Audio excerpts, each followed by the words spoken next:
and say welcome back to class. You guys all made it through the weekend? Anyone have some panic attack about this class? Yeah? Okay, we're here to address that. First, I'm going to start off by saying this exam one was supposed to open today and go through to tomorrow. I'm going to bump that till Wednesday midnight so that you'll have a little bit more time to process and to finish working on the homework if you're still stressing about that and need to clarify some ideas, okay? And let me remind you, you will not be required to write any code on any exam ever in this class, okay? So just take that off your brain. Said it before, but just reiterate, don't stress about writing code on an exam. It will be more interpreting the results. What does this mean? There will be a couple multiple choice, a couple of short answer, very much like the homework, very, very much like the homework, okay? So I want to definitely go over the section C part of every chapter in R, but before we do that, I want to hit the slides and the high points of the chapters. You guys, I'm so proud of you. Your discussion board is so great. It seems like that's going really, really well. So I am going to, let me start sharing my screen. Hey, Sarah, while you're sharing your screen, is there a way for us to download your PowerPoints? I couldn't get them to download. Yes, so Kimberly asked about this last time, and I was able to figure out a way to do it. So I'm on Canvas. I'm going to go to the second hexagon that says Stat Foundations. I'm opening it in a new tab, and I'm going to scroll to the bottom. So here are the links of the PowerPoints. I'm going to go to the chapter 1. And I'm going to click on the HTML. I'm opening in a different tab. If you right-click, and I'm on a Windows machine, so let me know if it's different on a Mac. If you go to print, but instead of printing to a printer, choose save to PDF, it will save all of the slides for the whole thing. And then when you click save, it will bring up what you want to name it and where you want to save it on your machine. But see, it will save all the slides, each slide on its own PDF. If you don't want to print them out full size, one slide, you can choose multiple pages per piece of paper in whatever PDF viewer, Adobe, or whatever you're using to print them from. Does that work, Melissa? Does anyone have a Mac? Can you tell me if that works the same on a Mac? It works the same on a Mac. The same? So again, I right-clicked and go to print. Control or Command P should bring up the same menu. And just on the destination where it says the name of your printer, you should have that option to save to PDF. That's a really great question. I was going to send an announcement about that and I forgot. Let me make myself another note.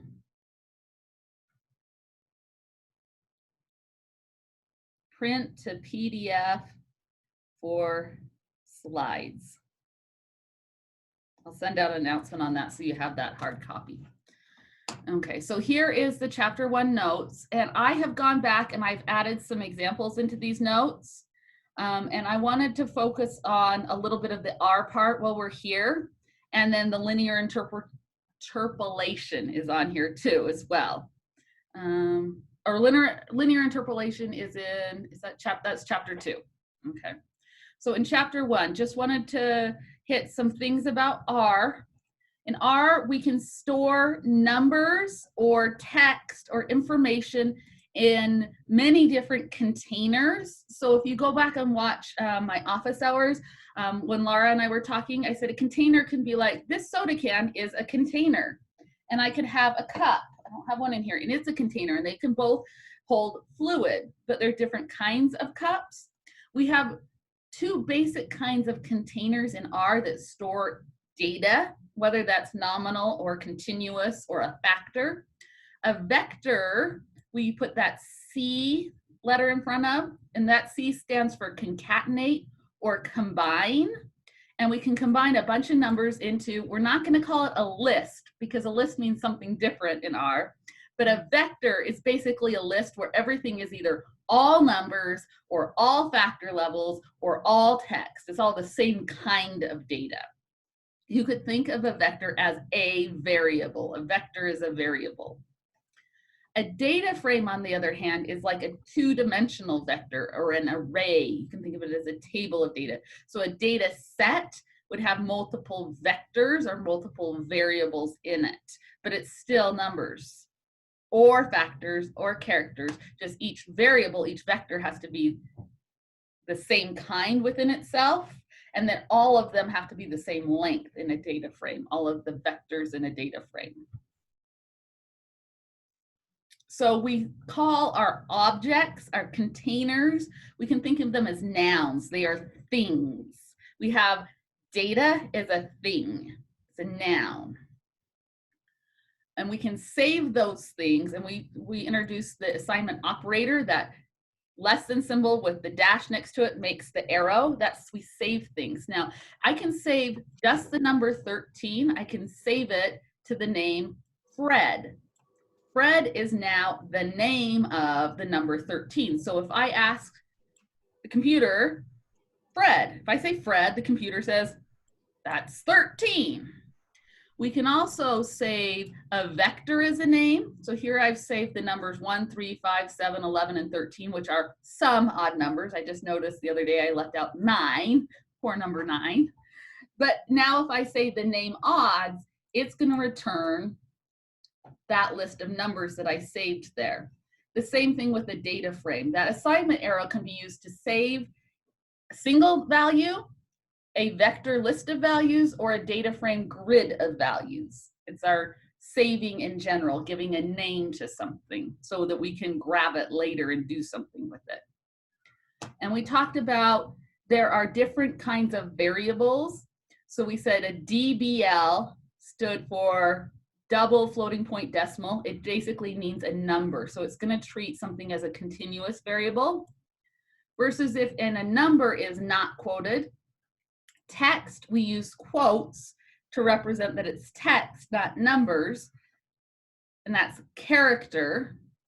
And then the other special one was factor. Let me see, where can I put our pictures so that or how can I arrange this so we don't overlap?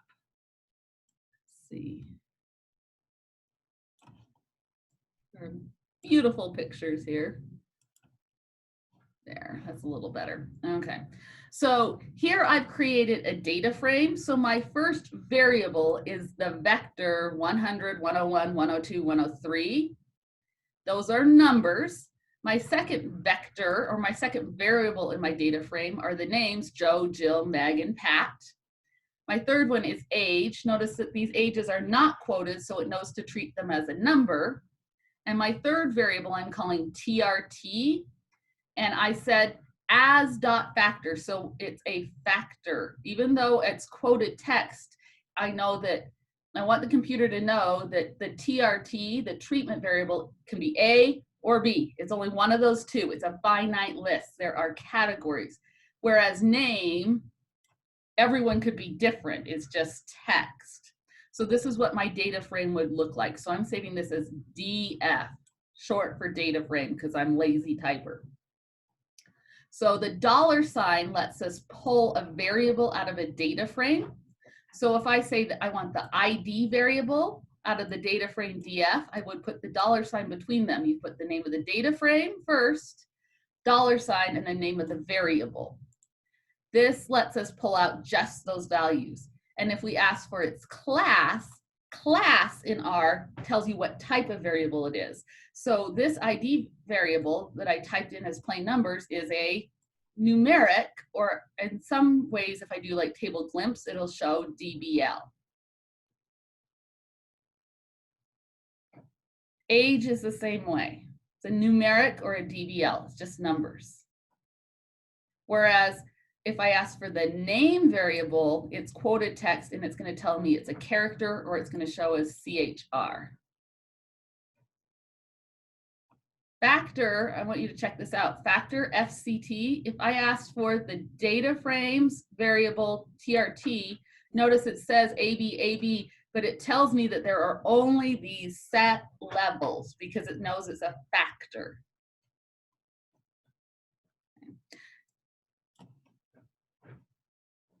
Questions so far? Does this help clarify what we were doing before? Is it still fuzzy?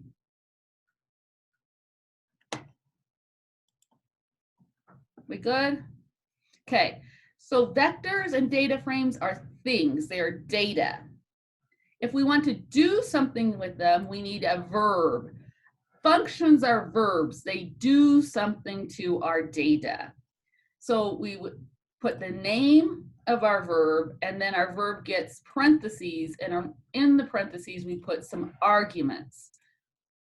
At least we have to put the data itself. So the function mean is a base R function, and you have to give it some data. So I could give the function mean the age variable out of our data frame, and it's going to return to us the mean. It's going to do something to that data.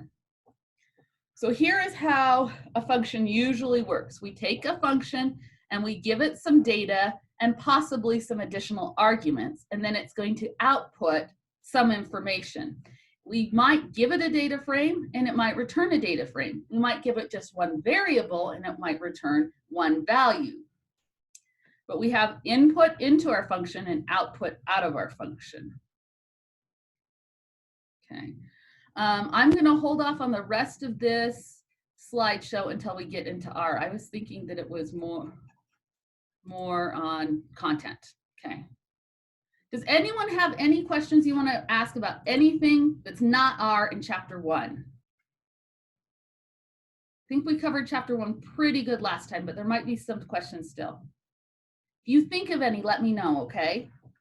Let's go to chapter 2 then. We'll do the not R part, including that linear interpolation. Okay. Chapter 2 is one of my favorite chapters. Okay. So always, always, always plot your data. When? Always, as Severus Snape would say. Why? Because even when you think you have clean data, it's amazing how you will have flukes in your data set, things that shouldn't be there, impossible values, unrealistic values. I mean, if you have an age variable and you have elementary school kids, you might have a value of 70 in there. That would be unusual or unrealistic, probably an error. You need to check for those things, and plotting your data is a really quick way to do that. It can help you decide what approach you should use and what assumptions are either looking good or are highly questionable. And it also can show you some new relationships. So we always plot our data. Yeah. Here is a little plot. I want you guys to look at this plot. We've got, these are a Gallup poll looking at results by political party. This is what percentage agree with something. It doesn't matter what it is, but they agree. What do you think when you look at that plot? What stands out? The percentages look like they're really far apart. The percentages look pretty far apart. Which one? The Democrats. The Democrats. Don't those Democrats look very, very different? Mm-hmm. Now, what type of plot is this? Bar graph. This is a bar plot or bar chart, a bar graph. It's bars. The categories on the x-axis are not continuous. They're not even really ordinal. These are discrete nominal categories. They could be in any order. And so we have these bars. What do the bars represent? Count or frequency or density, a percentage or a proportion. It's how much. Notice what is the range of our axis here.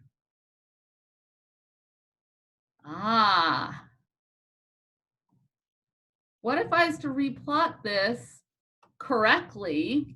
A bar chart should always have the y-axis should always go down to 0. Now, does it look the same? Do you see the same story? Do those Democrats look really different anymore?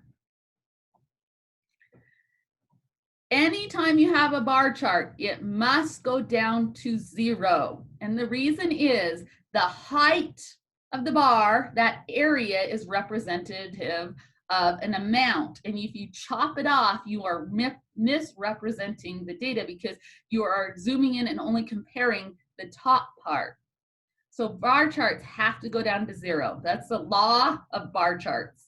So hopefully you never violate, do not violate that. Okay. Plotting is something I'm very passionate about because you can tell a story and represent your data well, or you can make it very, very hard for someone to understand what's going on, or you could even be lying, shall we say. So with graphs, you want to make sure that the complexity of the plot represents your data. One of the worst kind of plots is a 3D pie chart because it is really hard to tell what the numbers are. It's very misrepresentative. So I could go on ad nauseum there. We talked about these frequency tables. We're going to learn how to make these in R with table F and with table 1. So we did some of these in the homework. So here's a bar chart. Rules with bar charts is they have to go down to 0. The bars should not touch. There should be gaps between the bars, and all the bars should be equal widths. Now, this is a bad example of a bar chart because it's giving color. We have color and x-axis that are both showing the different groups, which is redundant. It's more complex than it needs to be, but it is good that our x-axis or y-axis is going down to 0. Here's a very related plot called a histogram. What's the difference right off the bat look-wise with the bar chart versus the histogram? They're all touch. I mean, it does touch the opposite. All the bars touch. There's no gaps unless there's like no one falling in a specific zone. And those bars, they still need to be equal widths, preferably. Let's see what else. Notice our y-axis or our x-axis along the bottom. For a bar chart, it's categories that either do or do not have order. A histogram, our bottom axis, needs to be a continuous numeric scale.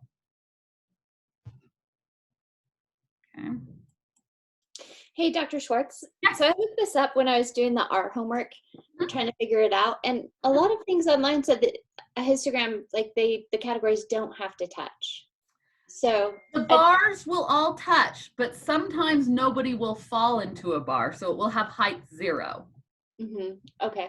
But they should be like in this one, I think the bars are maybe 0.2. So like 0 to 0.2, 0.2 to 0.4, 0.4 to 0.6. The edges all line up. Now the height of some of those bars might be 0, so it looks like a bar is missing, but there are bins all the way across. There should not be gaps between the bins. We'll look at one in a second, okay? We'll play with one. Okay. In the homework, you're asked to describe the distribution of specific variables in the section C part. They're the last 2 things you have to enter in Canvas, which you can't do unless you have a plot. But when we ask you, and this is true for the homework and the exam, but more importantly for when you're writing a manuscript of any kind, when you need to describe a distribution, what that entails depends on what kind of variable it is. So if you have a variable that is categorical in that it has different groupings, it's a nominal or ordinal variable, you need to talk about the mode for central tendency. And this was something that you guys brought up on the discussion board. The mode is for qualitative or nominal variables where you have distinct groups. That's a bar chart as well. Oh wait, categorical over here. Yeah, so categorical, we'd say have a count in each group or the percentage or rate in each group and use a bar chart. The mode is a good measure for central tendency. It's probably the only measure of central tendency you should use for qualitative or nominal variables. So you could say that the most what was this? Oh, that one didn't have, it just said level 1 and 2. So far, what's a nominal variable? Favorite color. So you could say the most common favorite color was red and 75% of our sample chose it. The second most common favorite color was blue and 20% chose it. So you would, for a categorical variable to describe the distribution, you need to relate the count, percentage, or proportion in each category, and you can talk about the mode, and a bar chart's a good way to plot it. Pie charts, be really cautious of. So just Yeah. to clarify, the mode is supposed to be for categorical? Mm-hmm. Okay. We can talk about a mode for continuous variable. It's an interesting concept, but it's not always, it's usually not the best central tendency measure. Right. So Okay. mode is most meaningful for categorical data. Okay. For continuous variable, we usually talk about modes in terms of where the peaks are in a histogram. So if we have data that follows a normal bell curve, there is one mode or peak, but it's not the mode as in usually the most common value, but mode as in the peak is usually how we talk about it. Okay. So if we need to describe the distribution for a continuous variable, we want to think of in terms of a histogram. What's the general shape? Do we have a bell curve-ish type shape? Do we have a flat, which we often call uniform shape? Is it skewed shape with a tail going off to the right or the positive numbers? Do we have two peaks, a bimodal distribution? So the words we would use to describe a continuous distribution are things like symmetrical, unimodal, bimodal, skewed, positive skewed, negative skewed, normal-ish. Okay. And also, so when we talk about the distribution, we want to know the general shape, the center and spread, which is mean and standard deviation, or median and interquartile or semi-interquartile range. That's chapter 3. But we want to know what's the shape, what's the center, what's the spread, and are there any exceptions or outliers to that shape? So that's what we mean by distribution. Where are they focused? How are they spread? Shape, center, spread, and exceptions. Those are the things that you'll want to talk about or include in a description of a distribution. So when we get into R and we start plotting some, we'll come up with the words that would apply to each of those examples. Okay, so in your textbook on page 29, this is table 2.5. I made this with table F. So that was the data. They were looking at the size of a household. So these households went from 2 to 10 people. What kind of variable is household size? What would you call it?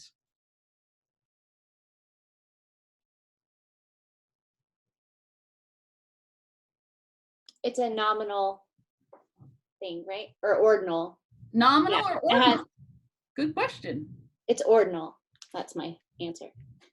Anyone have a different answer?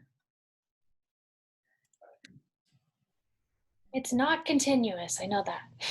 Not truly continuous, no, because you can't have a family size of 2.1. We talked about that last time.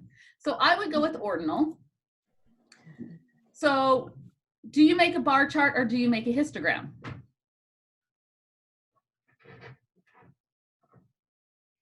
If it really can only be whole numbers, it really should be a bar chart. Here I've made a bar chart. See, I have space between my bars. Now, what about a family size 3? Do you notice about family size 3? There are none in the sample, so that bar is height 0, so we don't see a bar there. But could we treat it as if it was continuous? See, family size, that's kind of on the line between ordinal and continuous. I mean, it's not any possible value between 0 and infinity, but kind of. So a lot of times this is what happens with Likert scales. Is it continuous or is it categorical? It's kind of in the line. Sometimes it's not clear cut, which is better, or what if it's one type or the other. So if we look at this histogram and this bar chart, what do you notice about the two? Other than the gaps between the bars, they're pretty much the same, right? So sometimes if we have, especially if you have a lot of bars, a lot of bins, a lot of groups, even though we have a measurement that is truly discrete ordinal, we can get away with treating it if it's continuous-ish. If it's highly ordinal with a lot of values in the range. Okay. So here's the histogram. Here's the frequency polygon. Okay, there was discussion about this. So the frequency polygon is usually what we refer to it when we use the count on the y-axis. So the way you make a frequency polygon from the histogram is if you put a dot at the top of each of those bars and connected the dots. That would be the frequency polygon. You see if I put a dot at the top of each of these gray bars. Now this family size 3, I would make a dot down here at 0 to connect them. That's the frequency polygon. If we change it from a count to a proportion, that's when we call it the ogive. I don't know how to say it. But that's what it means. It's cumulative frequency polygon. Or I said that wrong. If we change it to at cumulative, it's the ogive. So here we'd start at 0, then it moves up to 1, and then as we move over, we keep adding. 1 plus 0 is still 1, and then when we move over here, we have to add 4. 1 plus 4 is 5, so we're adding it up as we go across. So at the end, we get at the top at the total. That's the ogive. So we're always going to go from 0 up to the total as we move across. The only thing that this is really useful for is finding percentiles or percentile ranks. So this is where the linear interpolation comes in. So here I've got my ogive that's going up, up, up, up, up. If and here it is as a count, I'm going to change it to a proportion. On the proportion scale, it always starts at 0 still, but instead of going up to the sample size total, it goes up to 100%. Now this is kind of jagged. If I take a bigger sample, this is probably going to be smoother. We're probably going to have someone family size 3. So if I wanted to find the 20th percentile, I would come over to 20%, draw a line across, and find out where it hits this stair-step line. Where does it hit? 4. Family size exactly 4. Sometimes when we do percentile ranks, we hit an exact point. The linear interpolation comes when we don't hit an exact point. So what if I wanted to find the upper quartile, the 75th percentile? If I come over here to 75% and draw a line across, it doesn't hit my stair-steppy line. It doesn't hit it on an exact point. So is the 75th percentile 7, 8, or something in between? Between. It's probably something between. Because we know a family size 7, that accounts for, what, 64% of the population of the sample? Family size 8, that is for what, 75 or 85% of the population? So where's 75? It's in between these whole numbers of 7 and 8. If we were to come straight down, somewhere in between there. Linear means straight line. Interpolation, inter means between.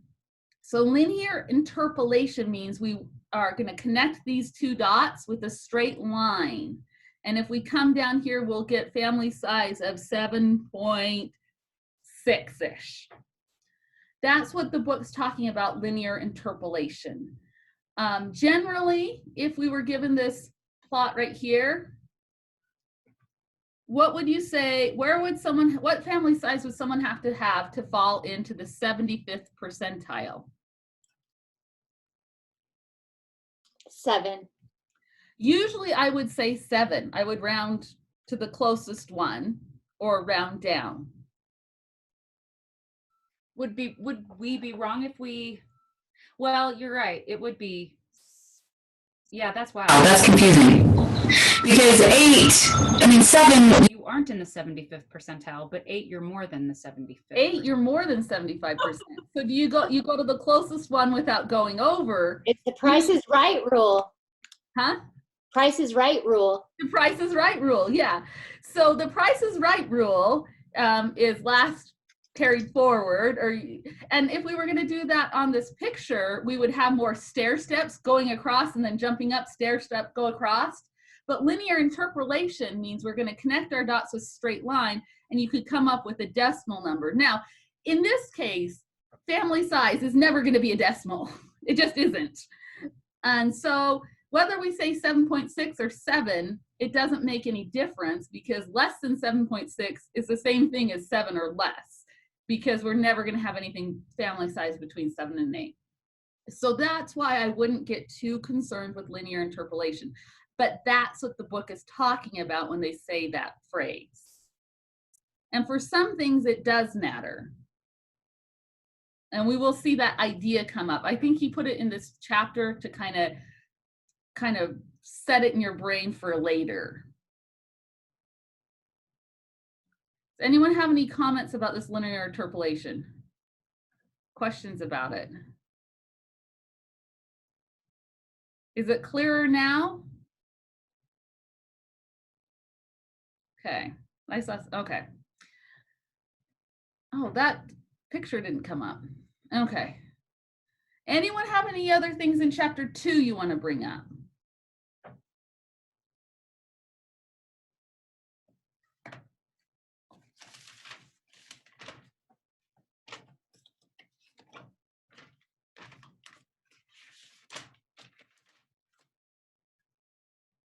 We got most of those. Okay, let's move on to chapter 4. I want to get us to R. I want to spend the bulk of our time in R today, more as a lab. Okay, so chapter 3. Chapter 3 is about center and spread. Center and spread. Because the whole idea is that we cannot tell for sure what any one person is going to do, but we can, as a statistician or a quantitative methodologist, get a good idea of what the group average will be. So here are some different shapes of distributions. So we talked a little bit about distributions. So the words that we could use are bell-shaped, very, very common. Here's a bimodal. Now, we're saying the bars that are more frequency, not the individual values usually. Now, this one can be sometimes hard to tell for sure if two bars, if you have a tall bar and a little bar, are they really both modes or not? We're not going to get too worried about that. Skewness is like a bell curve, but slanted and pushed maybe over to one side or the other. The right or left, positive, negative connotation is where that long tail is. So this distribution right here, the long tail trails off to the right. So we call it a right or a positive skew. I know I used to get confused which one was positive, which one was negative. It's where the long tail goes. If we have a super skewed distribution, sometimes we call this a J distribution. Has anyone heard that before? A J distribution? It's like a skateboard ramp. There's no like hump on it. It just slides down. Unusual, but sometimes we see this, especially in Likert scale, is a U-shaped. It's like the opposite of a bell curve. So you have people either on one side or the other and not very many people in the middle. If this is an agreement scale, like on, if you look at the ratings, a lot of times on Amazon, people are either really, really happy or really, really disgruntled. And so you'll see like this U-shaped distribution, not because that's the distribution of people's experience, but that's the distribution of people who leave comments. And then uniform means basically flat. So these are some words you can use to describe distributions of variables or measurements. So we talked about mean, median, and mode. There was lots of discussion about these on the discussion board. So mode, most common value, almost always we're going to use only for nominal variables. and only descriptively, even at that. This is my teeter-totter diagram. I like chocolate, so I think of the distribution. If this distribution was shaped in a chocolate bar, I cut it out of a chocolate bar. The median is where it would balance on a teeter-totter. No, the mean is where it would balance on the teeter-totter. I got to read my notes. The balance point is the mean. The median is where you would cut it in half to share it with someone that you like and want to be fair with. So the mean is the balance pulled to the side of the skew. If we have a skewed distribution, the mean gets pulled to the tail area. If our distribution is symmetrical, the mean and the median end up being right under the peak. So in a bell curve, the mean, the median, the mode, the peak, they're all the same in the center. So when they get to be different is if we have skewness in our distribution. Here's a nice plot. I want you to take a little second to look at this plot. This is annual household incomes in the United States, the 2010 estimates anyway. How would you describe this distribution? You think about it, and I'm going to ask some people to give some what you would write, how you would write or describe the distribution.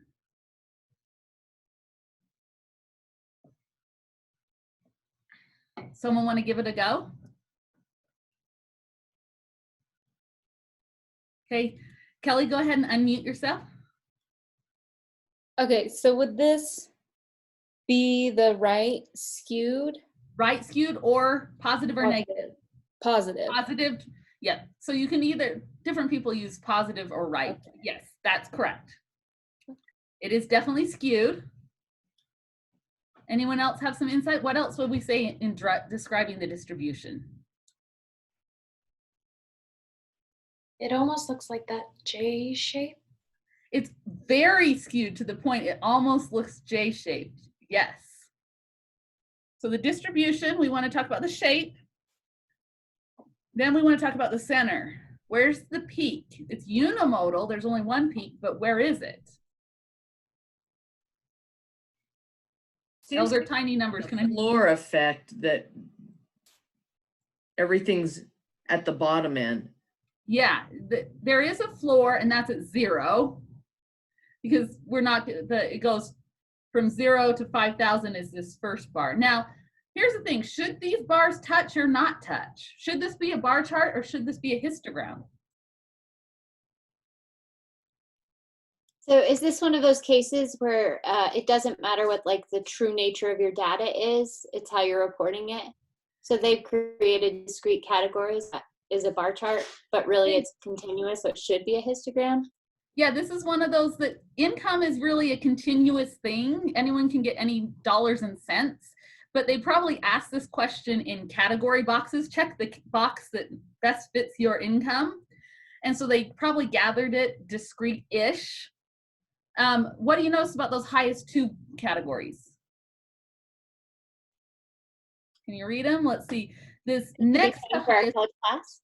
Just kidding. Next to highest one says 200,000 to 249.99, and then it's 250 grand and over.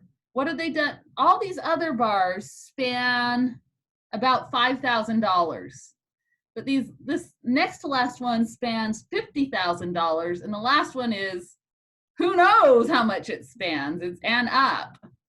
It's a ceiling, you know, this to the ceiling, whatever that may be. So because of that is probably why they chose to go with a bar chart. But if we didn't have this and over in this large category, we would probably do more of a histogram. Well, and So it's really kind a of peak here. misleading to me that they didn't do more of a histogram. I mean, because that just makes you think that all of a sudden you've got these really weird rich people because they're not in that fight. You know what I mean? Like if that was quantitatively like handled more continuously, then that would keep going. We would have a long right tail instead of How these long do you think the tail would go if we had? It would almost collapsed here. Billions, you We would- know? how many pages would we need here? How many inches would it go on? Right. It would go on forever. Yeah, this tail trickles on forever in income. So they've kind of condensed that top end to get it to fit on a page. But that's why they haven't gone with a histogram here. Now, if I was describing this distribution, I would say it's highly skewed, with the mode being around $20,000 annually, the median being roughly 50,000, and the mean being 75,000. Now, the mean is very susceptible to skewness and extreme values. The mean, which is written in red here, the mean is always pulled more to the extreme values, more to the tail than the median. The median is less influenced by skewness, less influenced by extreme values or outliers. That mean is very sensitive to that skewness or those extreme values way out there at like the billionaires. Brian, you were looking close. Do you have something to say on that?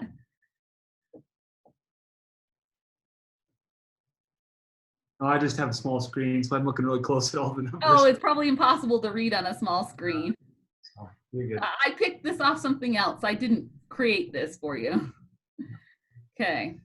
So yeah, so you need to be careful when you make your plots, like to make sure that it's very clear that these two bars, even though they look really tall, it's spread out over a long range. So even though these bars, and that's what, these bars are very, very thin. These last two bars should ideally be really, really fat. That would lower them down, or we need to make it very clear to the audience that this is over a different range than the other bars, or else it looks like, you know, another mode out here. Okay, so median is more resistant. Mean is very influenced by skewness and extreme values. Very, very important that you know that average does not mean typical. You can have, especially on a U-shaped distribution, the average is in the middle where almost nobody falls. So average or mean does not mean typical. Okay, so here is, I don't want to lose you guys. I need to see all of you, but I want this to be somewhat bigger. Okay. So here is a distribution. Here's the mean value marked with a vertical line with this red extreme value. If I throw out or remove this red extreme value at 6, what happens to the mean? This vertical bar. It comes more in line with the peak. When we have an extreme value, it pulls that mean towards it. It has high influence on the mean. It's a very important principle. That's why you need to check your data by plotting it, because if you have extreme values in your data, it's going to influence your mean. And when we do t-test, ANOVA, and regression, it's all based on the mean. So all of our analysis is going to be influenced by an extreme value. I am not advocating for throwing out extreme data.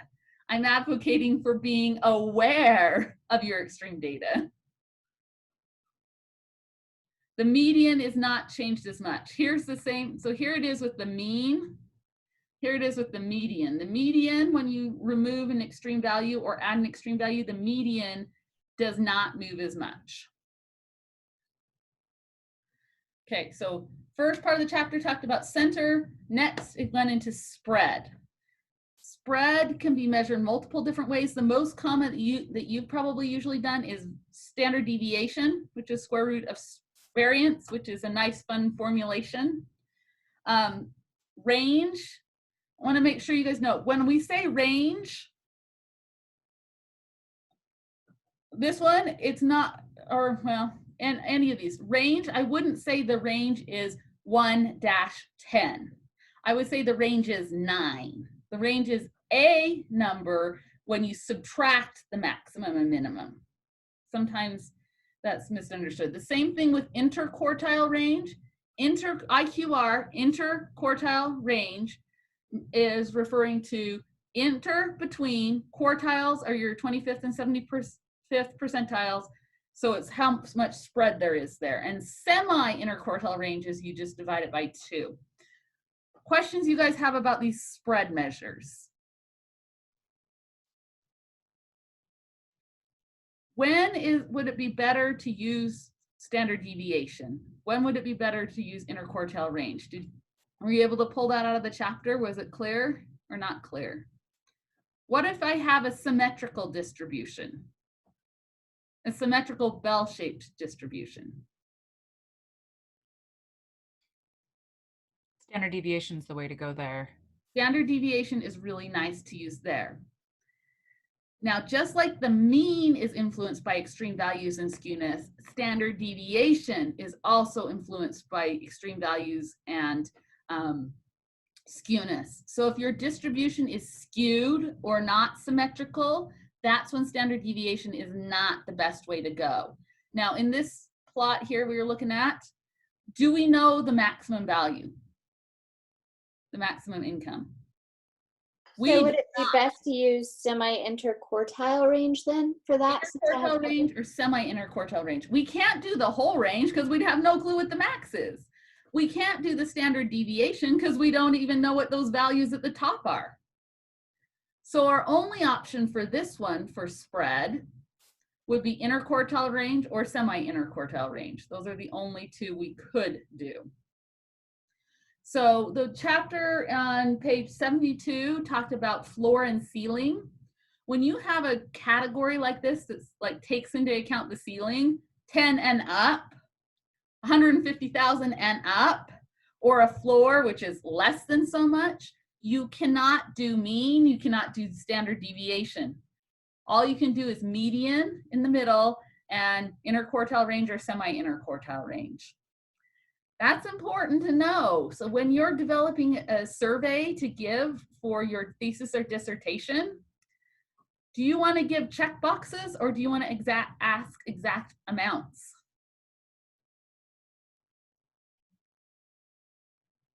If you ask check boxes, you cannot do the mean and you cannot do the standard deviation.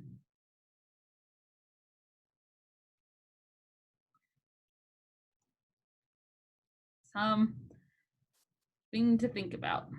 Okay, so if you have skewed data or data with an outlier, center, a better choice is median, spread, a better choice is interquartile range or semi-interquartile range.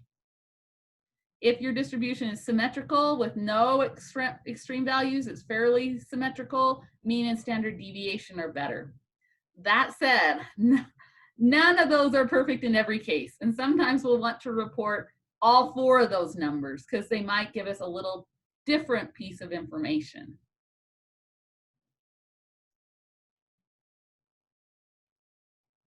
But better than all of that is to give the actual plot, because that will show the full distribution.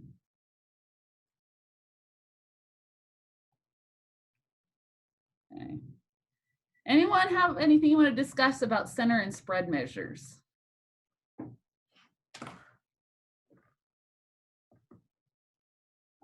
What about biased and unbiased standard deviation?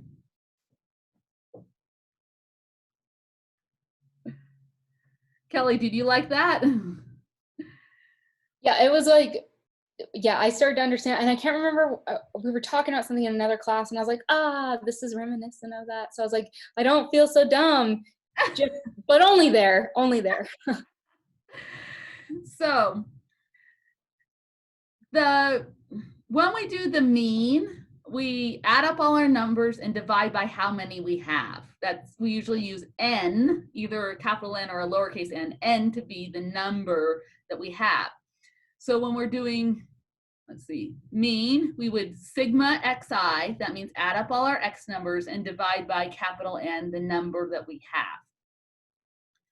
It's the same formula whether we have the whole population or the sample.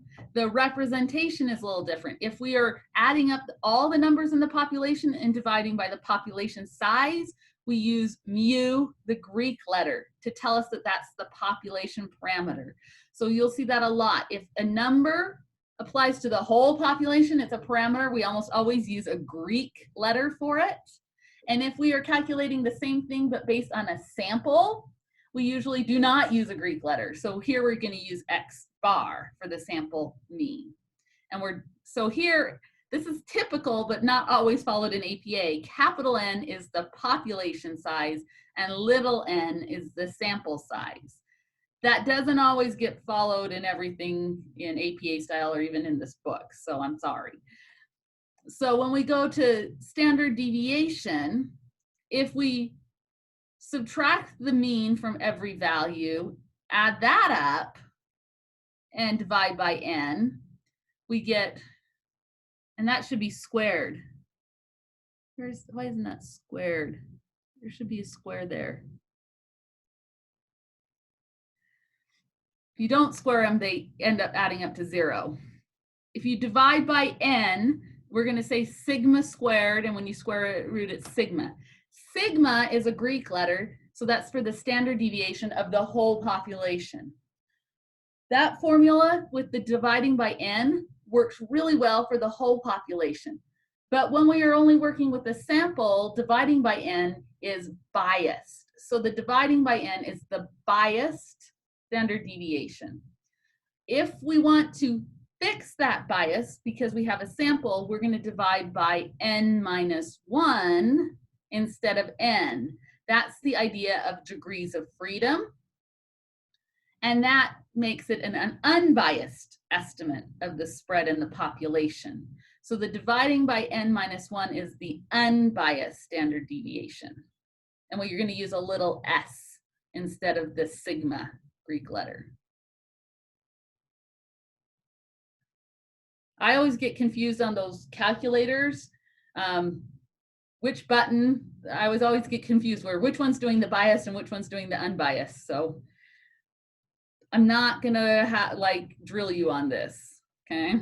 But just to clarify that was always a stumbling block here. So sorry, one more time. So the biased is the population. Well, if we use the dividing by n on a sample, that's biased. If we divide by n minus 1, it's unbiased. Okay, so that capital N in there is the population size. Okay. Little n is the sample. Oh, right. That's not, sorry, I was looking at that as if it was explaining the bias, but it's not. It's just standard deviation. Got it. Yeah. Thanks. Yeah, no, it's still, every time I look at that calculator button, and I'm like, which one is it? Okay.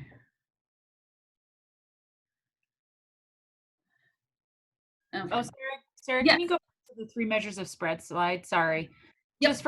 Just for clarification, all of the variance and standard deviation formulas, they need the numerator squared on all of these, right? They do. Okay. I'm going to blame Tyson. He made this slide. Do it. Blame him. Blame him under the bus. No. I wanted to make sure I was clear on that. And so the SS is sum of squared. So that's already squared. That's already squared. Yeah, so that should be squared. I want to bring back to this website. Okay. On here, there is, so this is our class website. Before we get to this table that has the slides on it, there's some links here. Here's the link to the YouTube channel. Underneath that, it says downloadables. This is Eno's data set if you need to ever get it, but under there, it's a formula sheet. I will always put components of this that you need on the test. I don't expect you to memorize the formulas, okay? So the formulas you need show up here. This is for the whole class, so this goes on for multiple pages. If you want to print it all now and have it on hand, that's great. But just know I will provide you with formulas. You don't need to worry so much about that, okay? I'm not going to have you do standard deviation by hand because gag me, right? That's just an excuse for making an arithmetic error. I'm not in this to trip you up with arithmetic errors, okay? I want you to know the concepts. Just, put that fear aside, okay? So I don't even think the homework has you do one by hand. Maybe there's one. I can't remember. Anyway, all right, so standard deviation. So here I want to talk about what happens when we do something What happens to our mean and our standard deviation if we do something to all of our values? This is important because this matches with doing a z-score. What would happen? Let's think in terms of incomes at a company. So think of a company and think of what would the income or the salaries look like for the people in that company. My guess is it's going to be right skewed. You're going to have a lot of people in the middle, the low range, and then you're going to have the CEO and the owner way at the high end, right? You're going to have some distribution. What would happen if you added the same amount to everyone's income? What if everyone got a $500 bonus? What would happen to the histogram if everyone got the same dollar amount in raise? The whole thing would shift. What would happen to the mean? It would shift or go up the same. If we gave everyone a $500 bonus, the mean would go up $500. What would happen to the spread in that shape? Nothing would happen to the spread because it would just all slide over. It would be the exact same shape, the exact same spread. Compare that to what if we gave everyone a bonus, but instead of being a $500 bonus, what if we gave everyone a 10% bonus? What's going to happen to the little guys that have a little income? They're going to go up a little bit. What about the owner and the CEO? They're going to go up a lot more. So what's going to happen to the shape of the histogram? It's going to go up and gets more spread out. So the mean will get multiplied. So the mean would then be 10% higher, but the spread would also be 10% bigger. This is important because when we do a z-score, we are subtracting the mean and dividing by the standard deviation. So we're doing both of these things. That's why they bring it up here. Okay. Skewness. Who likes the formula for skewness? You're never going to have to use it. What about the Kurtosis formula? Yeah, I don't do those behind either, okay? This is what you need to know about skewness. Skewness tells you about the degree of asymmetry, or like versus a bell curve, is it squished to one side or the other? You can detect skewness pretty good visually. If you make a histogram, your eyes are pretty good at picking up skewness. There are tests for determining if you have significant skewness in your sample. There are some that are based on a t-test where you take the skewness and you divide by the standard deviation of the skewness. And if you get a value that's not bigger than 2, positive or negative, you're okay. Generally, these are not very good tests. They are oversensitive to big samples and not sensitive enough for small samples.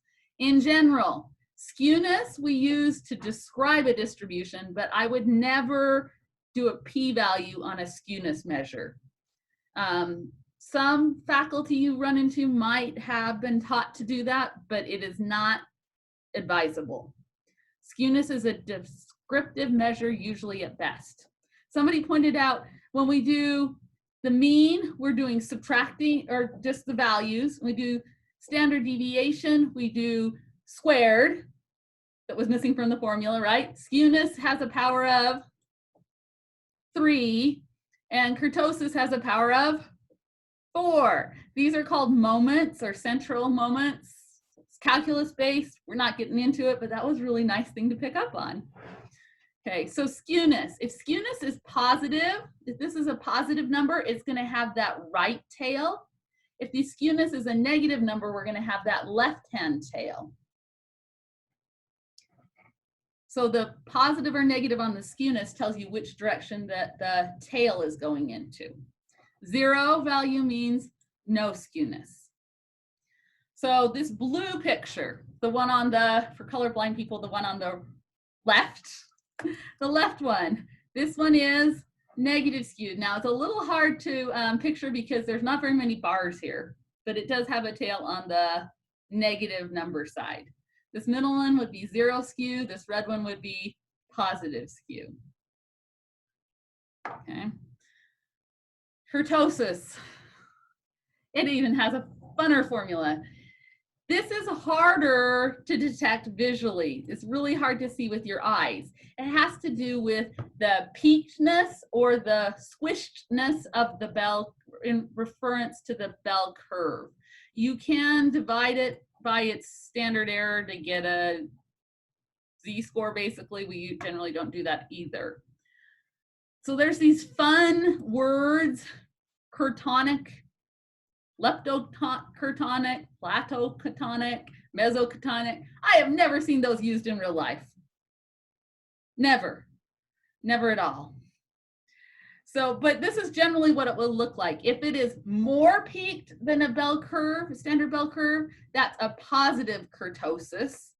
If it is more squished out and heavy, we call it heavier tail, because if you squish the peak down, it has to go somewhere. It goes into the tails. We call this, this is the negative kurtosis. I would not worry about this at all, because like I say, I've never seen these descriptive words used in a real publication, like ever. If you find them, show me. I would love to see that, but generally not. Okay, questions about kurtosis, skewness, any of those measures? Okay. I do need you to be able to do a box plot by hand. And I don't think there's one of these on the homework because I couldn't figure out how to grade it on the homework. So let's do this one. Here is a list of numbers. I need the 5-number summary and the box plot. Anyone know what is included in the 5-number summaries besides Kimberly? I don't think this was in the book. The range and the middle number values? The middle value is the median. Mm-hmm. The end values are the min and max. Okay. And then the other 2 values, Like the interquartile? for the interquartile, so it's the lower quartile, the upper quartile, the 25th percentile and the 75th percentile.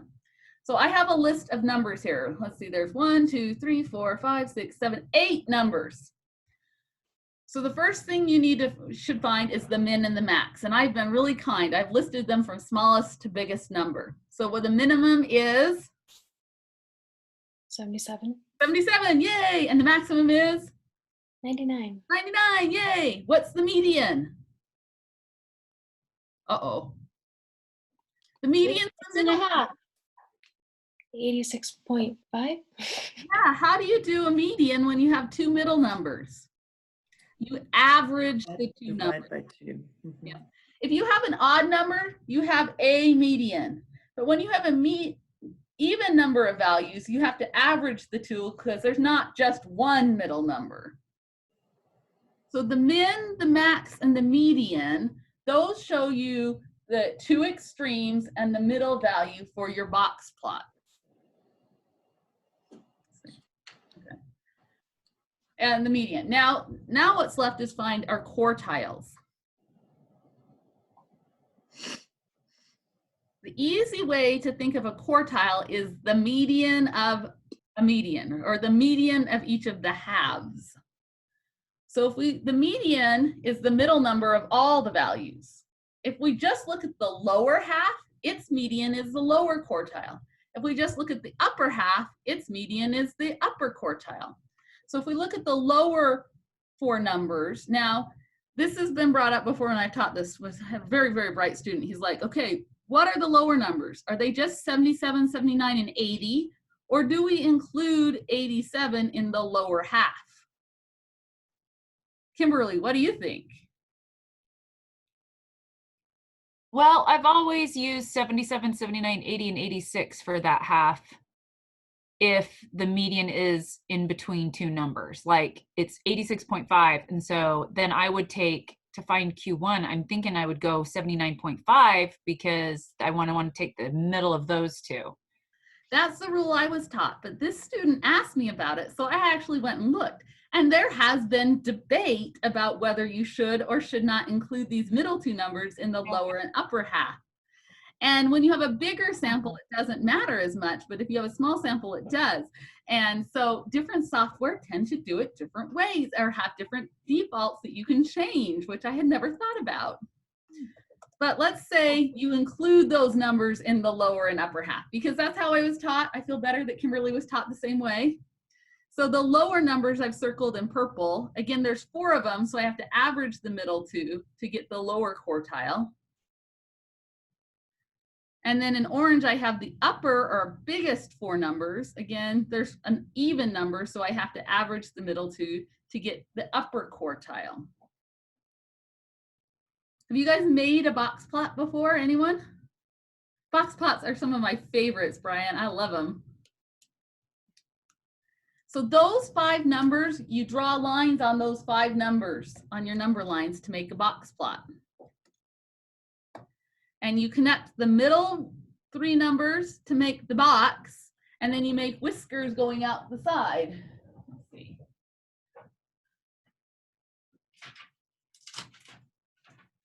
Lots of times they're just called box plots, but when I was taught them, we called them box and whisker plots. And here's my box and whisker plot. Can you guys see that?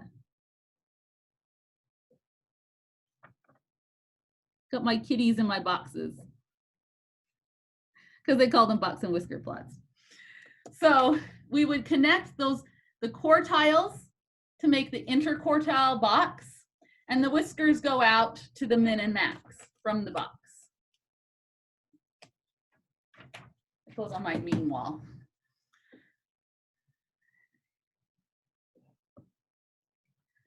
A lot of times, See all of you guys moving, but not her.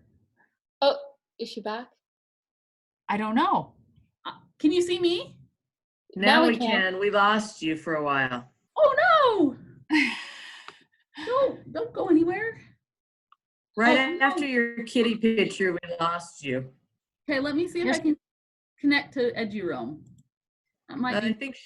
Oh, there she's back. I'm checking something. Okay, let's see if that's more stable. I don't know if it will be or not. Okay. Oh, that's gonna. Hey, I have a quick question about the quartiles. Yes. Yes. So it's more of like a visual thing like it is with median, right? Like you're just looking for those central numbers. You're not actually averaging those 4 numbers. No, we're just trying to get the 5-number summary gives you more information than just a single measure of central tendency. Mm-hmm. So in statistics, in general, we're always trying to balance giving all this detail and giving simplicity. It's always a balance. So we can give the mean, that's very simple, but does it tell the whole story? I'm just talking about the calculation though. Huh? So it's not a real averaging of the numbers in there. It's just trying to look for the center point. Yeah, it's a different definition of centering. A mean value is equally weighting all the points. The median is just finding the middle value. So here we found the median is this green line, and then the orange and purple lines are the quartiles. And so each of these sections, there are 4 sections in this box plot. Each section accounts for a quarter of the data. So a quarter of the people fall between 77 and 79.5. A quarter fall between 79.5 and 86.5. A quarter fall on and on. So each of the 4 parts of the plot cover a fourth of the data. Mm-hmm. So it's trying where you have the median is just, that would be quartile 2. Quartile 2, or the 50th percentile, that's the median. Yeah, quartile 2, median, 50th percentile are all the same thing. Yeah. I guess I understand the categories just fine. I just wondered about the creation, the formula, right? Mm-hmm. But you've explained that. It's the same it's not, as finding median. The only time we do math really is when we average 2 middle values that are equally in the middle. Other than that, we're just saying fourth. We're just splitting it in half and then splitting each half in half. So if we were going to do the interquartile range, we would just subtract the quartiles. What would the range of this data be? Do 99 minus 77. So the range would be 22. 22. Here, 22. When you write the range, you write it as a single number. So you'd write it as 22, which you find by doing 99 minus the 77, the max minus the min. The interquartile range would then be 11.5? No, 11? 11. You take Q3 minus Q1, 90.5 minus 79.5. So what would the semi-interquartile range be?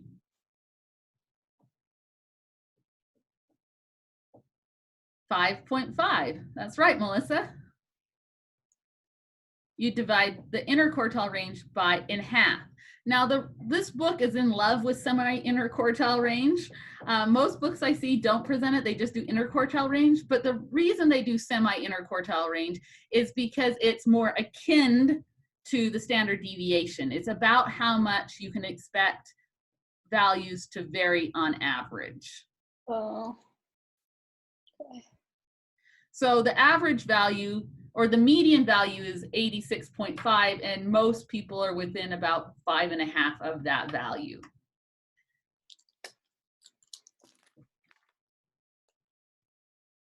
So the reason I like Boxplot so much is because they give you a level of detail that is in between a histogram and a single number.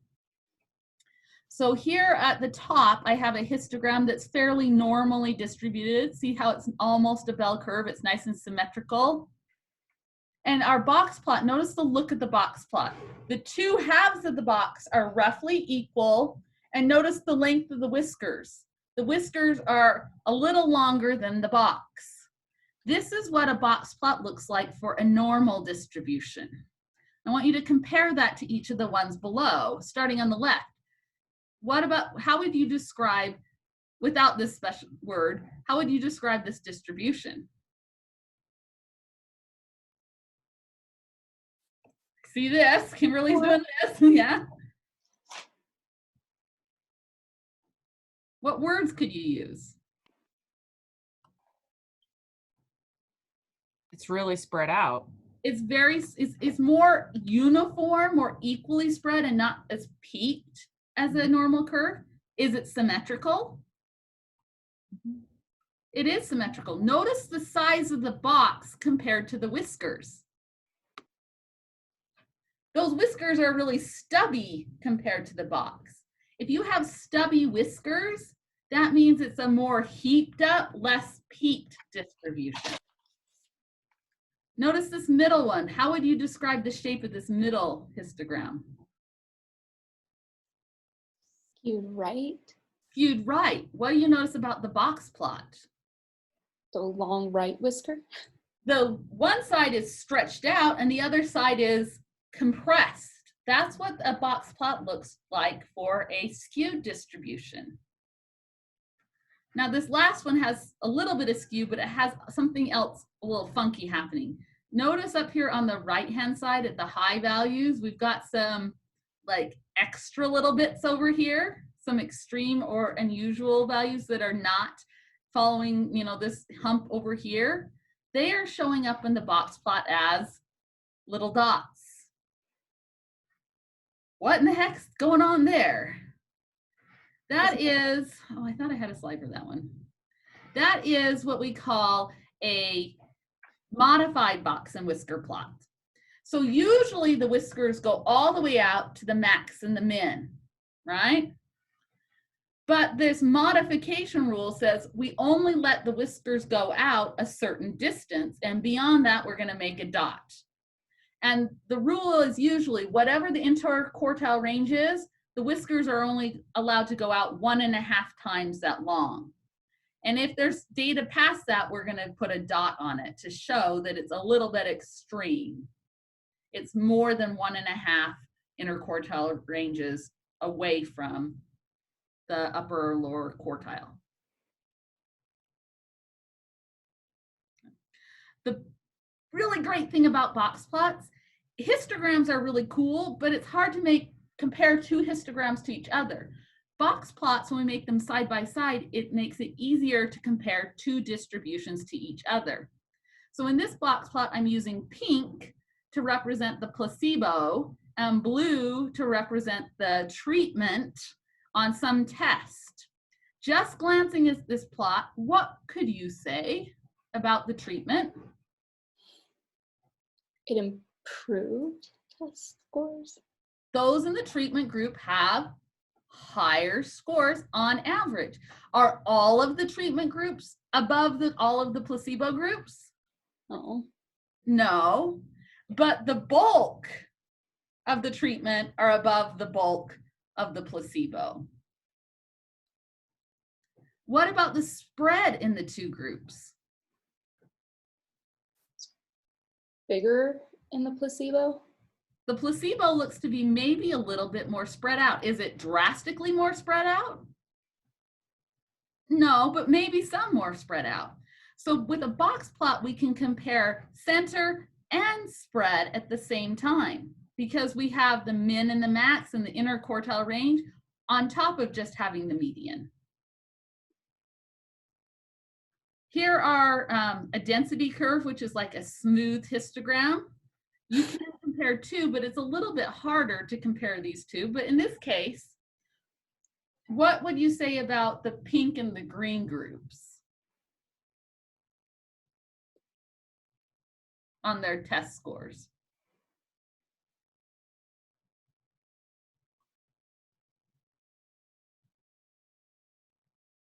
You've got more spread in the green group. More spread in the green group.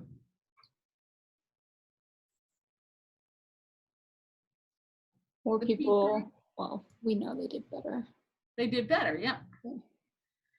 Okay, this is the last kind of plot that I want to point out in this chapter. This is called a QQ plot. It stands for quantile plot. These are nice for assessing normality. So an assumption a lot of the things we're going to learn later on are we have to assume that our data is normally distributed like a bell curve. And we can look at histograms, we can look at box plots, we can compute skewness and kurtosis, but this is another way to quickly decide if the distribution is close to being normal. It plots the theoretical versus the sample distribution, blah, blah, blah, blah, blah. Basically, we want to know, do all the points fall on this 45-degree line? Now here, they're not perfect. They're never going to be perfect. But in this one, they're pretty close. Those points are all pretty close to a diagonal line. That tells us that this variable is roughly normally distributed. If we were to see a big arch, or sometimes we see an S curve in it, that tells us that the data is not following a normal curve.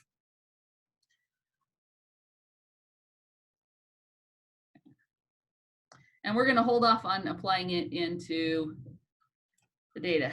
Whew. Do we need a break or can we do chapter 4? It's pretty short. What do you guys say? Should we break or do chapter 4? We get Nancy? I'd like a break. Take a break. Let's take a 5-minute break. Then we'll come back to chapter 4 and then dive into R for the rest of the time. Okay, where's the recording?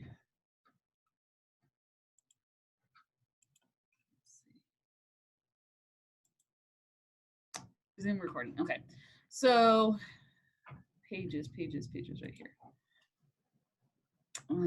So when you go into it, it has what's called proctorio. So the first thing you're going to see is something like this. It says you're going to be using proctorio to take the test, and you have to download a little Chrome add-in. So you need to be using Chrome. I don't know if it'll work with anything else. Does anyone not have Chrome?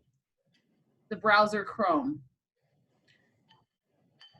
If this is an issue, let me know. I can walk you through it. But you have Chrome, so you click there. There will be directions. You just follow the directions, say yes, install it, yes, it's okay. Then it will tell you to close all the other browser tabs. And so you can click there to do it. If you have multiple computer screens hooked up to your computer, you have to disable all but one monitor. You just click there and it'll help you do it.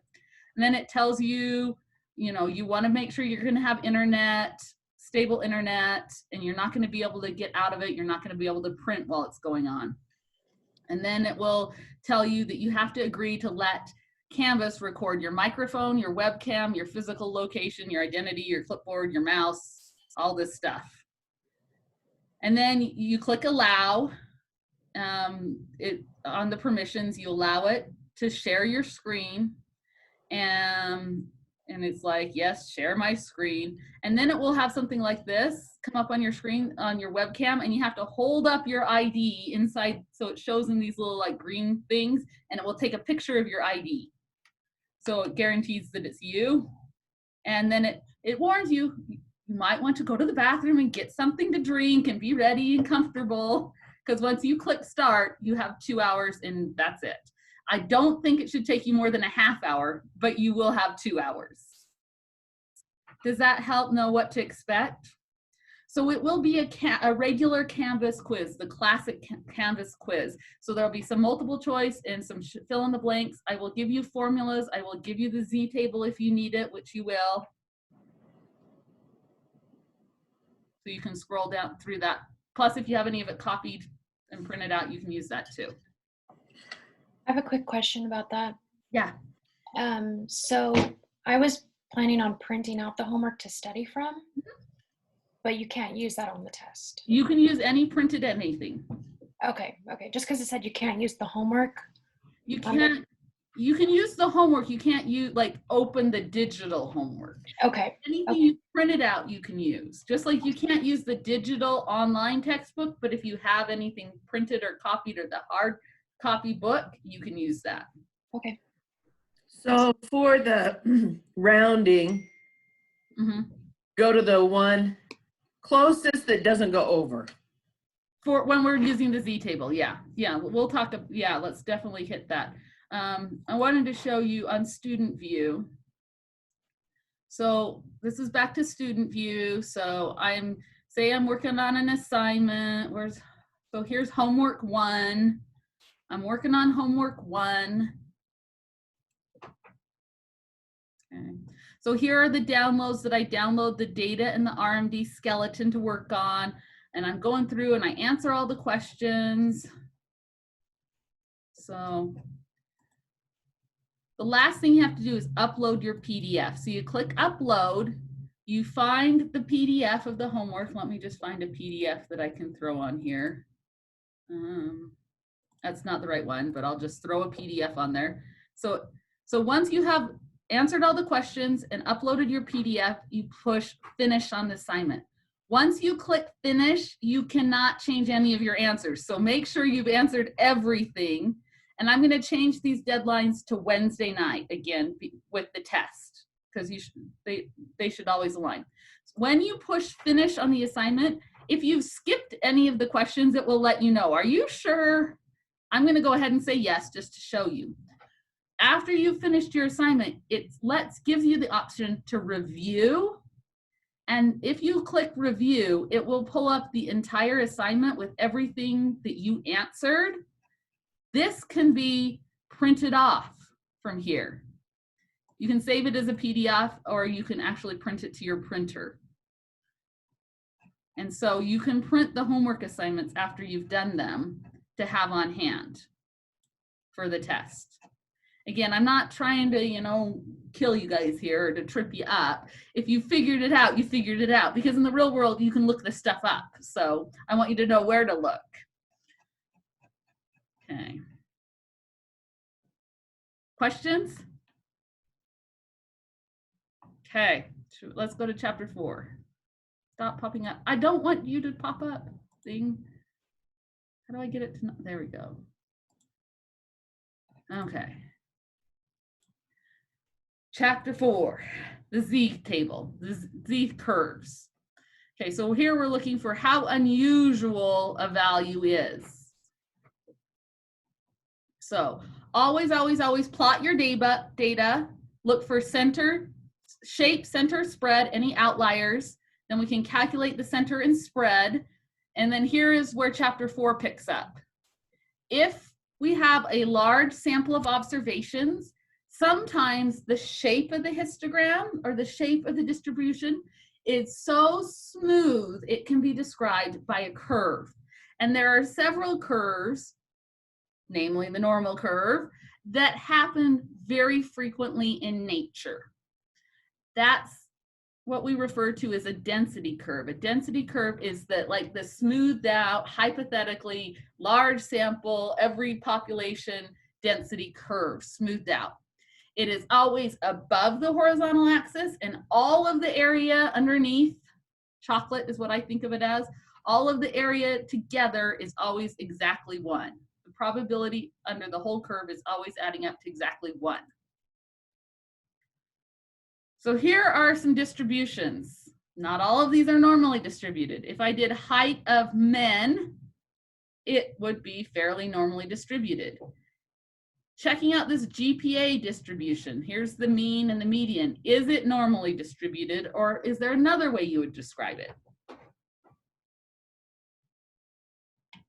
You call this a negative skew? Or You is it could not call it dramatic negative enough? skewed. Okay.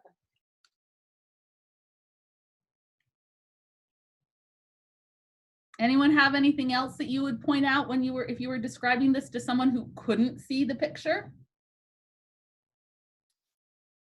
The first one The middle one, or the middle? this one. GPA. Because it's cut off. Oh, it's not really cut off, but so you couldn't say symmetric. Does the x-axis go all the way We to have the 0? ceiling at 4. It seems almost kind of bimodal. Yeah, what do we see this like hump, the bulk is between 3 and 4, and then you see kind of a smaller hump, what, at about 2.5-ish? I think that's an important thing to point out on this distribution. More than just being skewed, it's almost like we have like a minor mode or a minor hump down there between 2 and 3, even though the bulk between 3 and 4 is fairly uniform. So, Dr. Schwartz, is it okay to like just use that casual terminology that you're using right now to describe it? Like, so, but would you necessarily call this bimodal? Like that is there is no one right way to describe a distribution, and nothing's ever perfectly normal, and it's never going to come out perfectly bimodal, like 2 exactly equal camel humps. They're often lopsided like this, and it's okay to talk about them, and describing them requires more than a couple of words a lot of the time, and that's okay to be kind of casual in that, say it's generally speaking, GPA ranges between 0 and 4, although in this sample we see mostly between 2 and 4, with the bulk between almost uniform between 3 and 4, and a slight secondary mode at about 2.5. Is that the only way to say it? No, but that is the more words you use, the more accurately you can describe it. Now, if we took a bigger sample, it might turn out to be more of this smooth, skewed distribution, but this sample has that kind of bimodal distribution look going on. Now, what about the number of tattoos?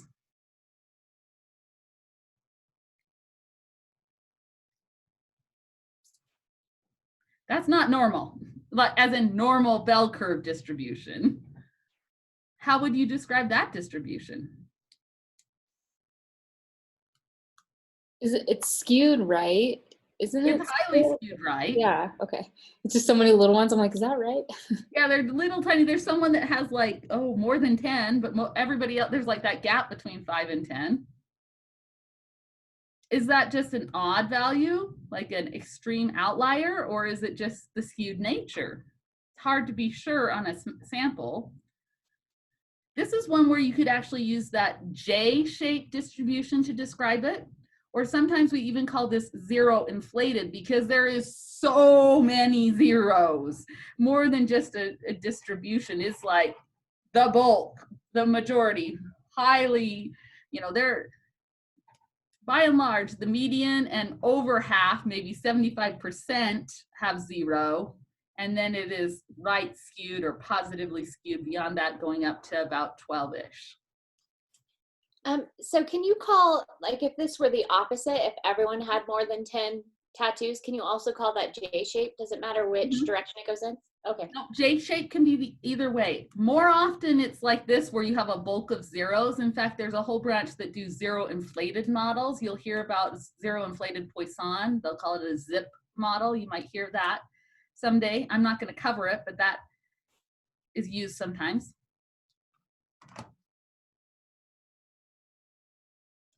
Okay, so here are heights of Major League Baseball players.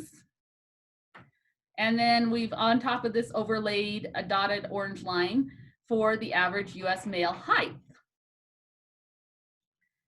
How would you describe this distribution? It's a normal distribution. It looks fairly normal. It's definitely symmetrical with a center around 72, 73-ish inches, ranging from about 66 to 80 inches. If I was to pick one baseball player at random, what's his most likely height going to be? What's your best guess at his height? 72.5 inches. That's your best guess. Yep. Why did you choose that? Because that's probably where the mean is. That's where our peak or our bulk is centered around. Yes. The mean is your best guess for an individual. How likely is it that you pick a baseball player and their height is 70 inches?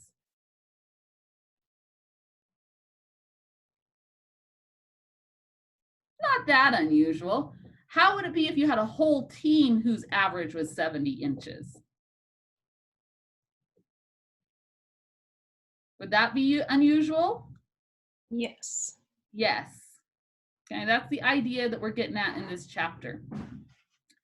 Okay. So the 68, 95, 99.7 rule is a rule of thumb. It's not a perfect number, but it helps us get the idea. If we have a normal distribution, if we go between the mean and plus or minus 1 standard deviation, that center should capture about 68% of the data. If we go out about 2 standard deviations, we'll cover contain about 95% of the data. These are good numbers to kind of have as a rule of thumb in your mind. Now we say 2 standard deviations is 95%. It's actually not exactly 2. It's 1.96, which rounds to 2. But that 1.96 number is a number that's going to like constantly come up. So there's the formula for the normal curve. Isn't that beautiful? If we were in Stat 3000, we could do some derivatives and some calculus with it. And now we're just going to say, oh, that's glorious, and we're going to move on. Okay, so here is a picture of a histogram. Last chapter 3, I showed you the last slide was about QQ plots. This is showing you can look at a histogram, but you can also look at a QQ plot. This histogram is roughly normally shaped, and so the QQ plot will have those points along the line. They're just 2 different ways of plotting data to ask, is it normally distributed? Okay, so Z-scores. Z-scores are something that I find that I run into faculty that still don't understand Z-scores. And your discussion on the discussion board tells me that in a lot of ways you guys are ahead of them. So a Z-score tells you how many standard deviations above and below the mean a given number is. Now, when we standardize, let's look at the steps. There's 2 steps to standardizing. The first step is to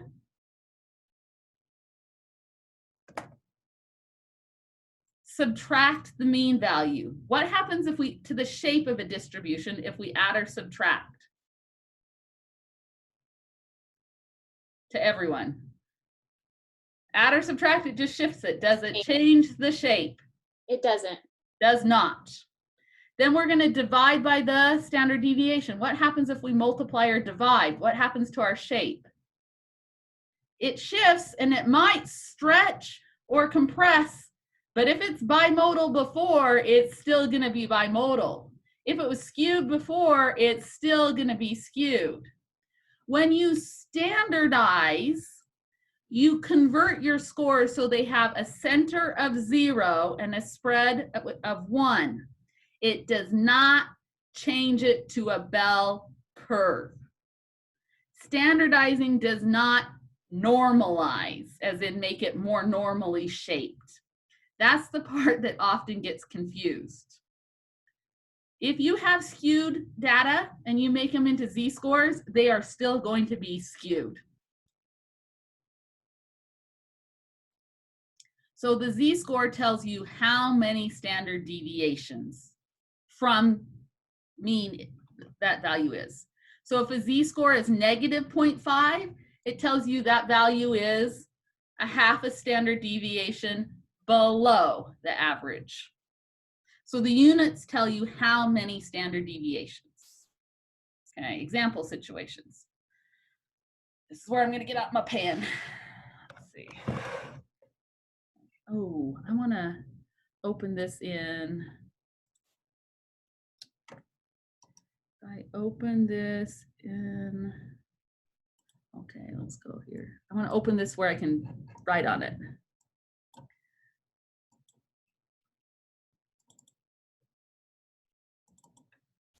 We're chapter 4. There. Open with this one. Yes. Come on, open.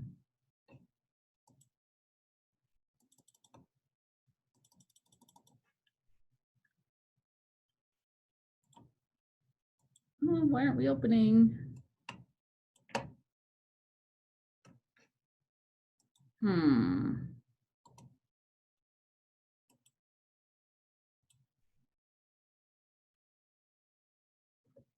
Okay, there we go. That should not have been that hard.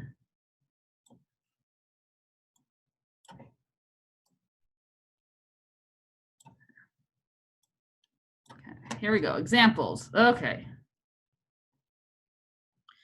95% of students at a school have heights between 1.1 and 1.7 meters tall. What kind of school do you think this might be? Is this Utah State?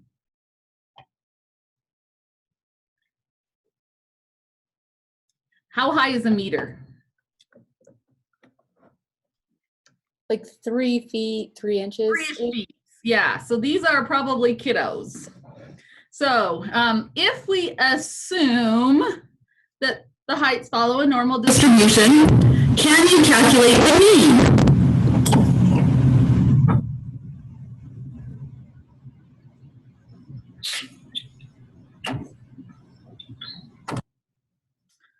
What does normally distributed look like?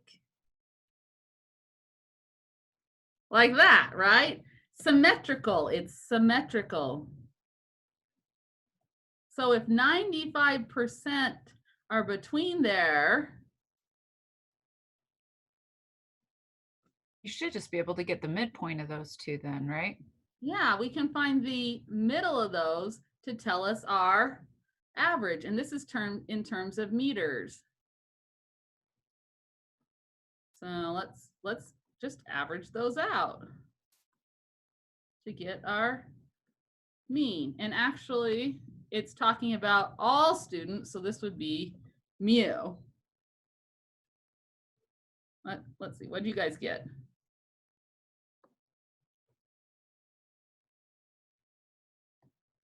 Get 1.4? Okay.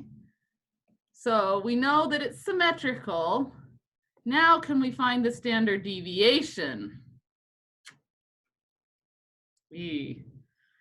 Well, the other thing we were told is 75%. What did our rule tell us, our rule of thumb, tell us about 75 or 95%?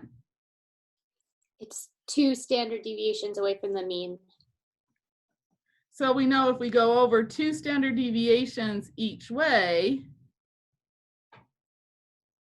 we'll get to those 1.1 and 1.7. Can you find the standard deviation? There's more than one way.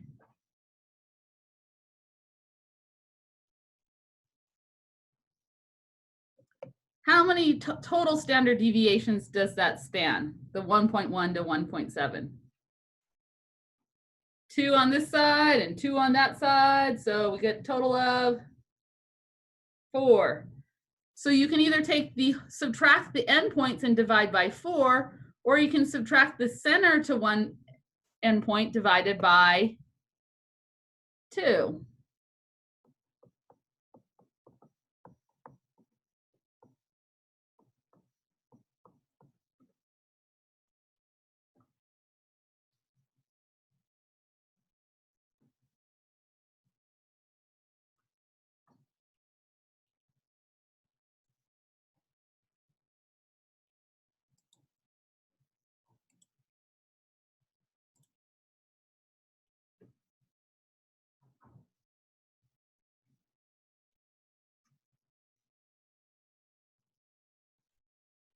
Okay.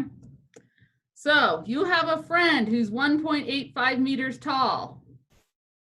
How many standard deviations is that above or below the average?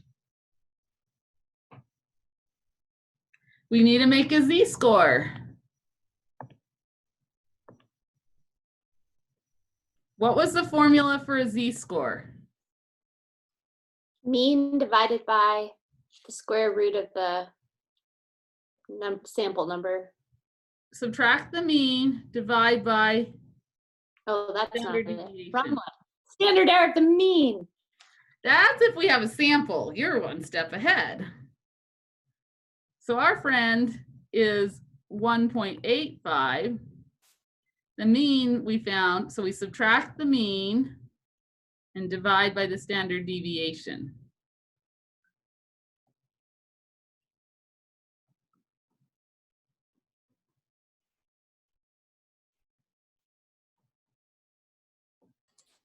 I'm still unclear how we got the standard deviation. On the previous slide, we were told that between 1.1 and 1.7 was 95, the middle 95%. And that rule of thumb that we were given on a few slides ago said if we do the mean plus or minus 2 standard deviations, that's 95%.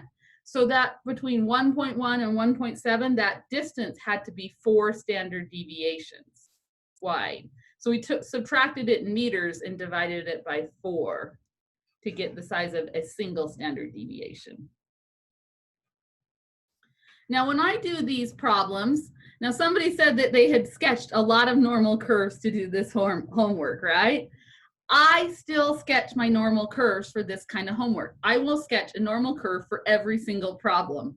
And I will label the axis by the units, and then underneath it, I will draw another axis and I'll label it as the z-score where the units are standard deviations. And the center is always 0 for standard deviations for the standard normal curve. Did anyone get a z-score for this one? Oh, canceled. I want to say that. I got 3. I got 3 as well. So how unusual is it for a student to be 3 standard deviations above average? That's where we go to our z-table. So here's my z-table. Now this time we had 3 exactly, and 3 exactly is in the table. If we look at the z, come down here, and if we look up here on the beyond z, it says 0.0013. So the probability that a student is that tall or taller is 0.0013. It's about 0.1%. That's very rare in that population to have a student that tall. Now on the homework, there were some questions about how to handle when your z-score was between some of these numbers. So this z-table is only going z-scores to 2 decimal places and areas to 4 decimal places, which is kind of unfortunate for your homework. So what if you had a z-score that was 1.945? Oh, that one's not on here. Okay, let me get one that's going to be on this one. What if it was 1.2185? There, that's going to be close to this top.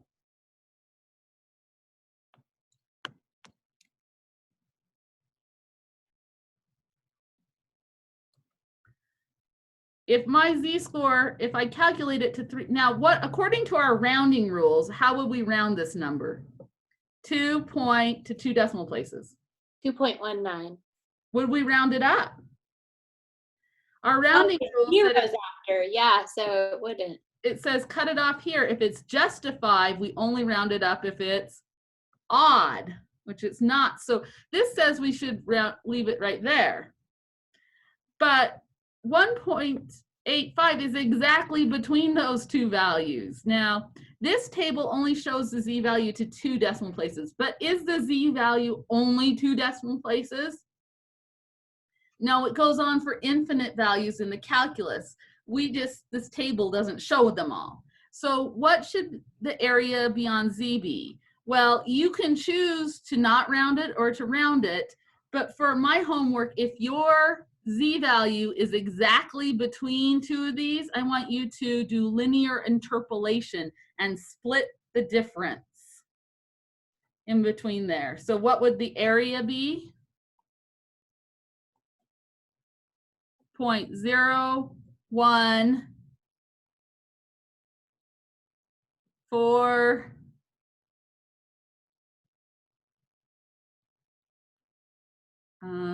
4, 5, 6, 4, 5.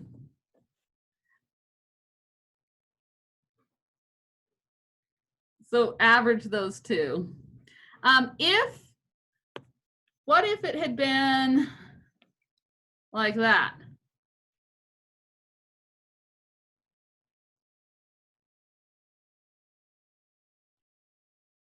What if my z-score had been 184? That's a definite round down situation. What if it had been this way?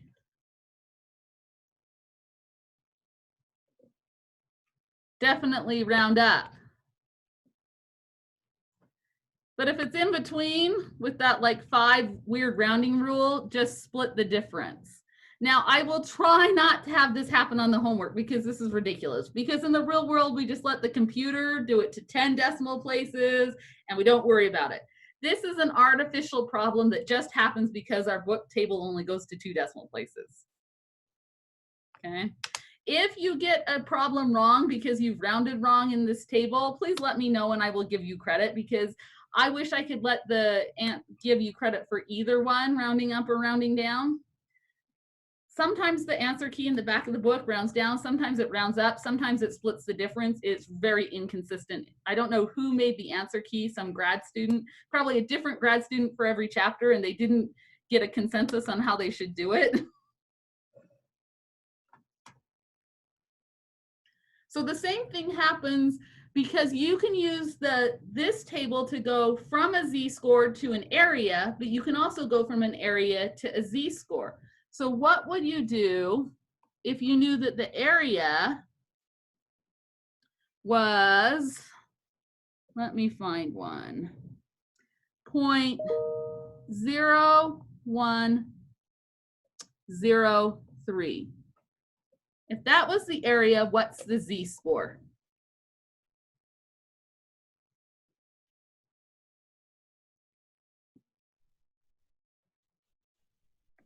I don't want to cover that up.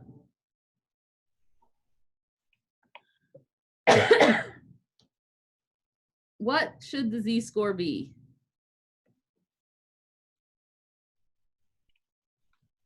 $2.315. Yeah, the area isn't exactly between those two. So let's just split the difference on the z-score and say that the associated z-score is 2.315. If it's closer to one or the other, go with the closer one. But if it's exactly in between, split the difference. Again, this is just a using the table issue, not a real world issue. So I don't want to be like too nitpicky about it.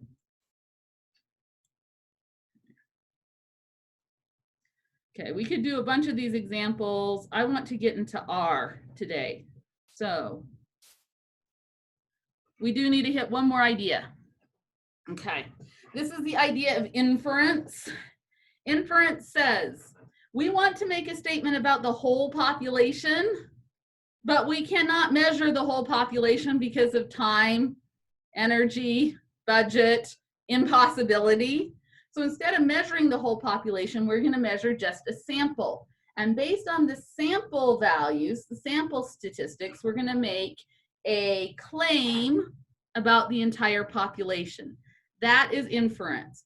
We take a sample from the population, calculate the sample statistic, and then make a statement generalizing that to the population parameter. Okay. So if we take a sample, the average of the sample is our best guess at the average of the population. That population average is the best guess of our sample average.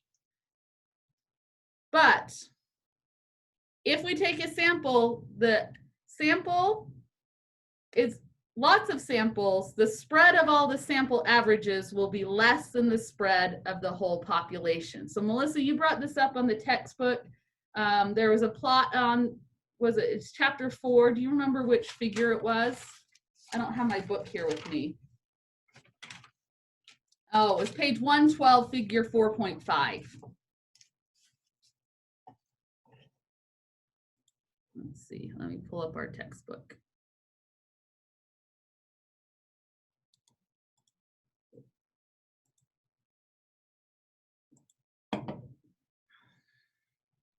Oh, it's been 3 days. Gotta love Duo.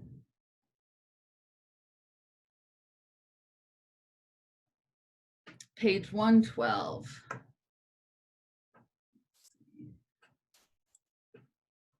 Go to page 112.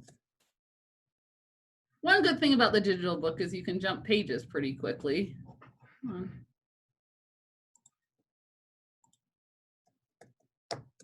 There we go. Here's the picture. So this outside dark line, black line, this is the distribution of the population. Notice what it says. It says n equals 1. So this is the distribution of all individuals in the population. Then here in this dashed line, we have n equals 9.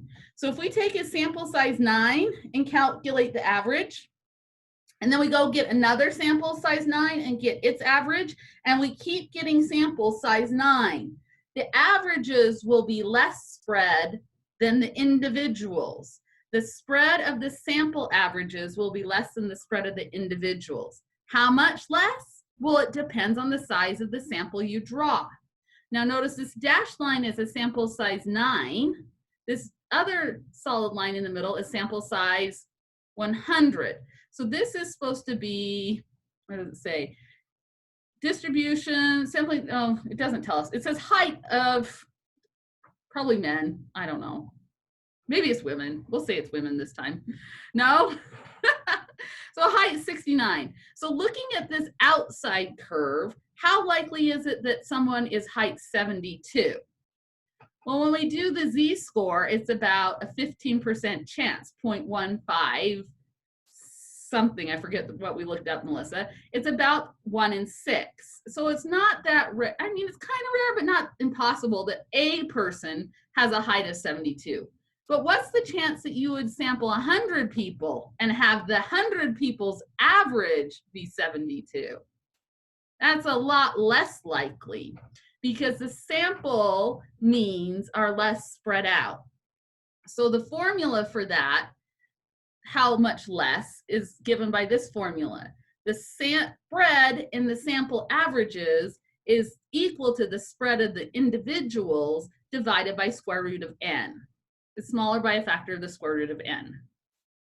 This seems like a little tiny little formula, but it's what we base a lot of stuff on. T-tests and ANOVA and regression. The idea that when we take a sample, there's going to be less spread. We're going to be more certain about the average than we are about any one individual. And the bigger the sample, the more smaller our spread, the smaller our margin of error is. So this sigma for X bar, the spread for the sample average, is also called the standard error. So it's up here in our book, standard error. Standard error for the mean, standard deviation from the mean, it's abbreviated SEM a lot of times, the standard error for the mean. And APA abbreviates it SEM, standard error for the mean. Or sometimes we'll just write SE, but usually for the mean we'd say SEM. Okay, so back to the slide.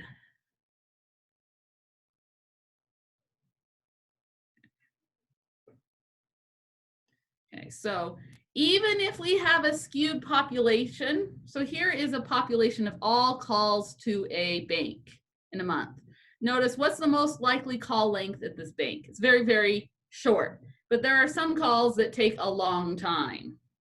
Skewed distribution, right skewed, positively skewed. If we take a sample and do the sample average, and we do 500 different samples each size 80, what do you notice about the shape of this distribution? It's skinnier, it's tightened up, it has less spread, and it's also going to be more normally distributed. This is the central limit theorem. No matter what the distribution is, when we have a population of individuals, if we take a sample, what's going to happen to the shape of the sample? Here's sample size 2, sample size 10. I think this one's supposed to be 100, not 10.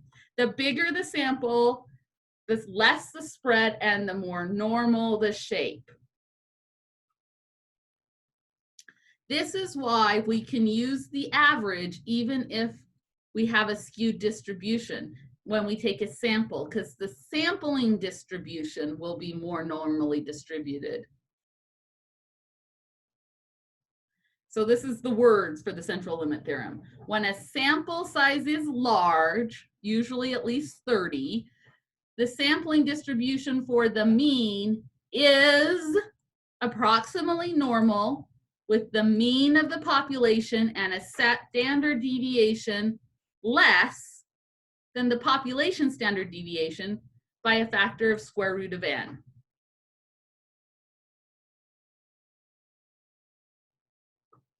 Okay. See some head nodding. Are there still some questions with this? It's a big idea.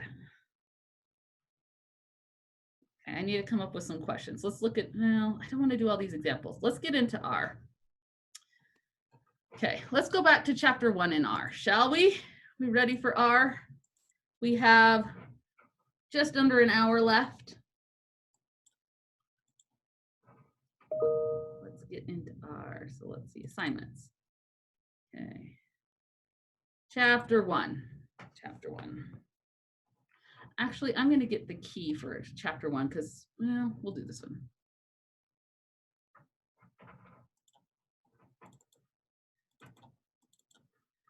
All opened up.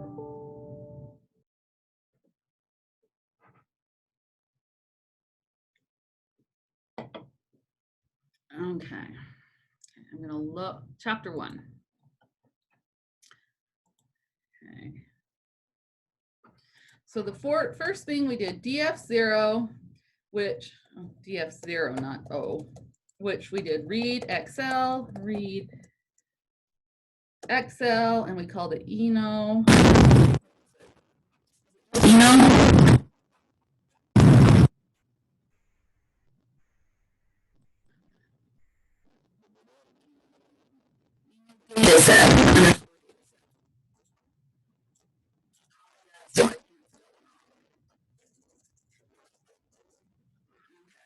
And what did we do first? Okay, I'm going to go back on the slides first.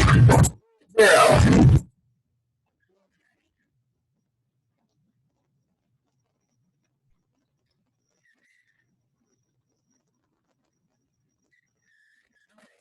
this slide. So a function is a verb in R. In most cases for us, it's going to take in a data set and it's going to give out a data set, and it's going to do something to our data set, possibly with some additional arguments or just leaving all the default set.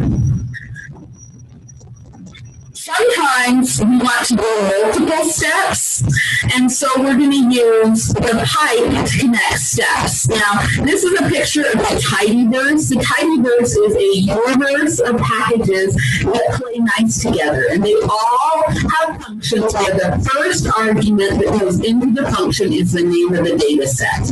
And because of that, they all play nice together and make life easier. So notice here in the middle, there's our dplyr package. Over here, we have our read Excel with our little paperclip. We're going to use forcats as for categorical variables. And there's the pipe, which there's a lot of other ones. So has anyone noticed this? When you we load tidyverse, we get this output. And the first thing it gives us is it tells us the tidyverse is actually loading 8 packages. It's loading ggplot, tibble, tidyr, readr, per, dplyr, stringr, and forcats. And then Kimberly pointed this out. She said, what about this thing at the bottom? Let's look at this first line here. It says dplyr filter conflicts, and so it masks the stats command filter. Remember how I told you that different packages can have function command names that are the same? And it's going to use, if you don't say otherwise, it will use the one that was loaded last.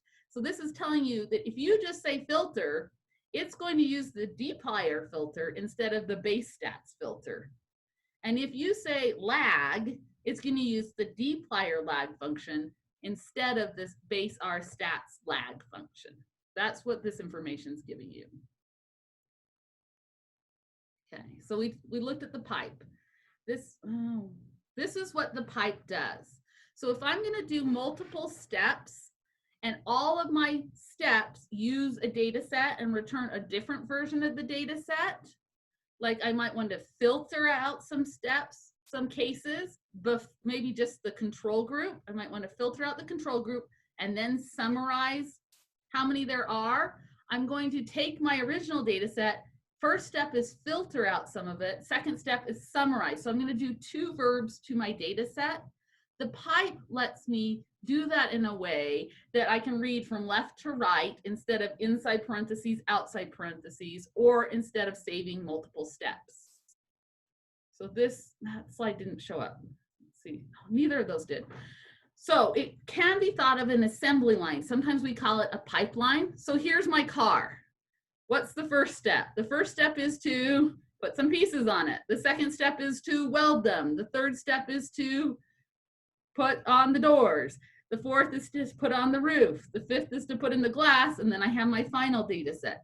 That's the idea of the pipe. We're going to pass our car along, and it gets changed each step, and each step is going to take the output from the last step as input to the next step. So we're going to assembly line our code. Okay. So I'm going to take this to R. Come on, shrink. Here we go. First thing we did was we renamed to lowercase.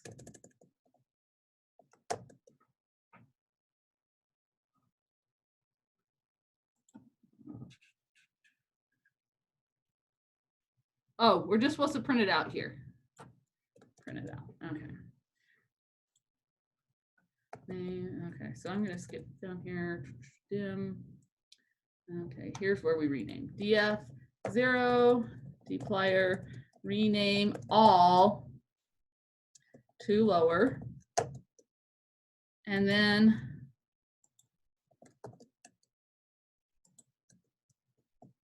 we redid the gender variable. We made a new gender variable, which we called gender capital F, which was the old gender variable, which used to be 1s and 2s. And we relabeled it as female male. And then you were supposed to keep going with the other variables. So major. Oh, can anyone find my mistake? Let me refresh what the 5 most common mistakes are. Spelling. Right? Pipe, right. Spelling, capitalization, parentheses that match up, periods and commas, and the last one was pipes. Pipes are the links that connect steps. Check out, notice there's a little red X over here by line 149. Check out the end of line 149. I have a pipe. That's a link. What step is it linking to? Nowhere. It's a pipe to nowhere. If you end with a pipe, you are going to get an error because it's saying, where's the next step? And it's a hint because over here, this little red X tells you you might want to look for a mistake over here, about here. Okay. Does anyone have any questions about recreate or declaring all these factors? Were you able to get the factors declared? No, Melissa. Do you want to share your screen or describe the problem you're having? No, I stopped at rename because we said we'd move forward from there. So I didn't go on. I rewatched the video up to this point, but I didn't move forward. Okay, so this gender step, are you okay with the gender step that we did together? That was right at the end. In fact, it was like a little overtime last time. So I'm going to deploy or mutate. Mutate grows a new column or a new variable. And then inside the parentheses, first you put the name of the new variable you want to make. I'm going to call it gender F. I could have called it gender factor. I could have called it gender labeled. I like shorter. And then I'm going to say it's a factor version. So that's the word factor of the pre-existing gender variable. And it was pre-existing with levels 1 and 2. And 1 and 2 are not quoted because they're numbers, but female and male have to be quoted because they're text labels. Can anyone remember why we put the letter C out in front of those parentheses? Combines. To combine those into a vector. And inside parentheses, we separate with commas. I don't know where you're coming down to next. I don't know where to get that. Okay, so if I run that much, now notice I highlighted just from the DF0 down before this pipe. You can push on your keyboard Command or Control, Enter, and it will execute or run just the highlighted part. If I come to the end of my data set, I have my new gender F variable. Here, at the beginning of my data set, here was my original gender variable. It was the numbers 1 and 2. Can you see that, Hillary? The 1s and 2s? Actually, you don't see any 2s. You only see 1s. You have to go down in the data set to get to the 2s. But if I go to the end, now I have the gender F variable that has male and female. Now in this data set, there are 5 nominal variables or ordinal variables that have categorical labels. So in class week before, we just did gender, but we need to do the same kind of labeling for major and reason, experimental condition, and coffee. So for major, there are 5 majors. So we need to label labels for 1, 2, 3, 4, and 5. So you can copy and paste the code. I like copy and paste, it saves me typing, and replace what you need to. So instead of calling it gender F, we're going to call it major F because it's a factor version of the major variable. And we're going to create it by using the original major variable, which had the numbers 1, 2, 3, 4, 5, and we're going to replace them. Now the order, you got to keep it the same order. 1 went with psychology, 2 goes with pre-med. How do we know that? We looked at the data set. the data set in our textbook had this appendix that told us major 1 was psychology, 2 is for pre-med, 3 was for biology, or else it's just a guess.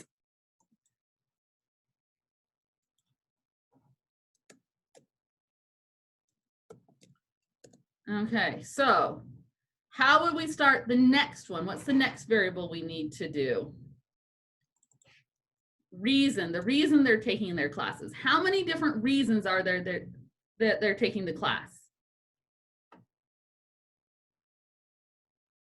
There's 3 different reasons they could be taking this class. Program requirement, personal interest, that's you guys, right? Or advisor recommendation. So we're gonna come down here, a pipe to link. We're gonna start with the dplyr package name. Mutate is the function name. We're gonna create a new variable that is the factor version of reason. So I'm gonna call it reason capital F. That's gonna be equal to the factor version of the reason variable. And to do the factor version, I have to tell it what were the number levels of the original variable and what labels do I want to replace them with.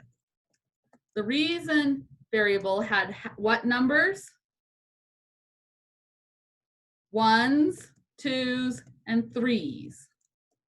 And we want to label them such that 1 means program required it.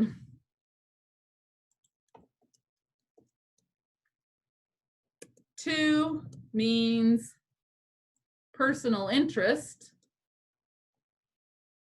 Now the text has to be quoted to protect it, so it doesn't try to do something with it.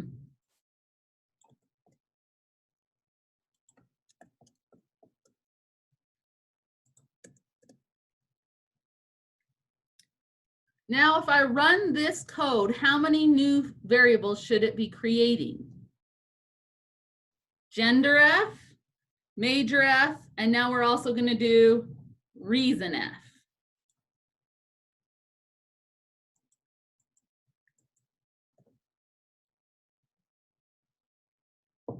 Gender F, major F, reason F. Okay, see if you can do the next one.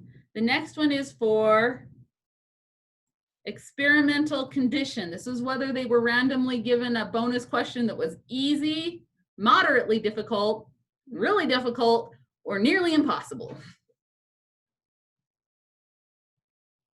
How are you going to start? What do you need? What do we need in order to link to the next step?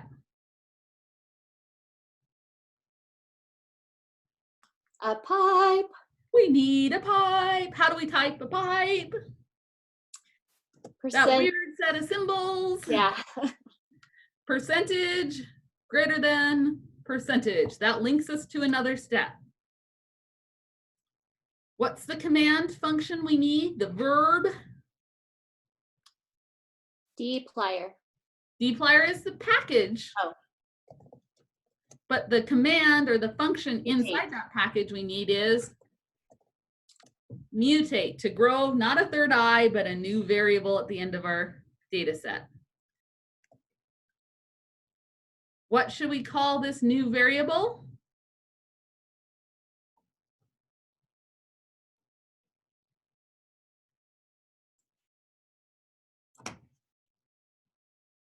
With an F. Put an F at the end of the name just to keep it separate. And that is going to be equal to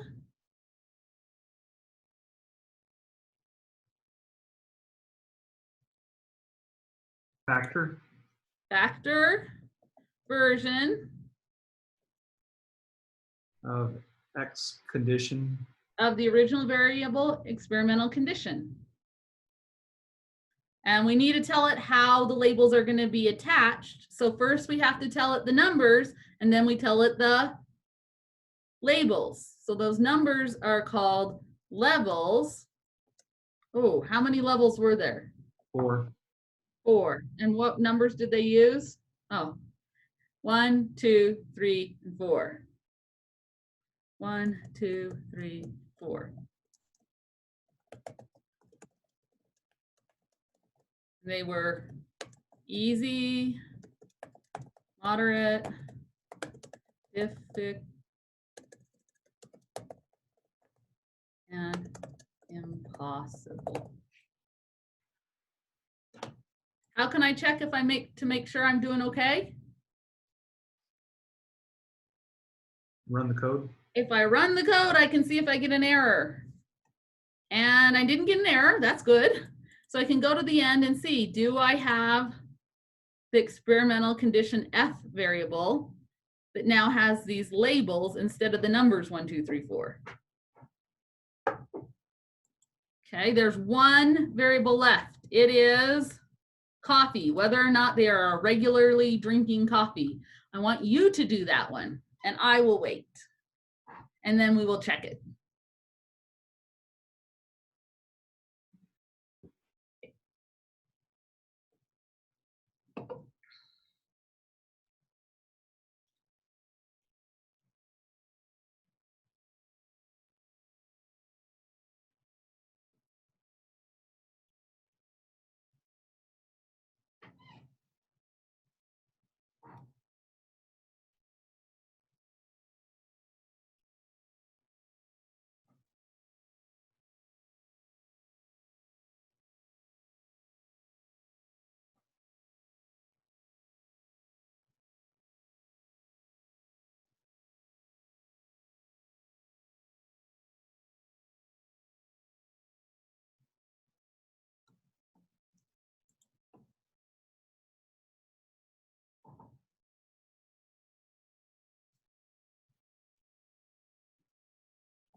Anyone have any questions while you're working on it?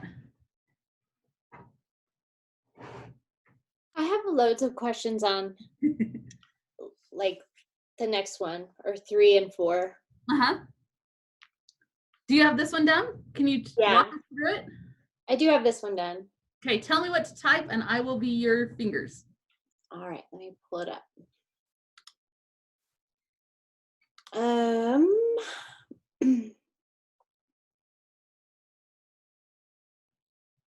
Sorry, finding it. That's okay. All right, so which one did we just do? We need the coffee one.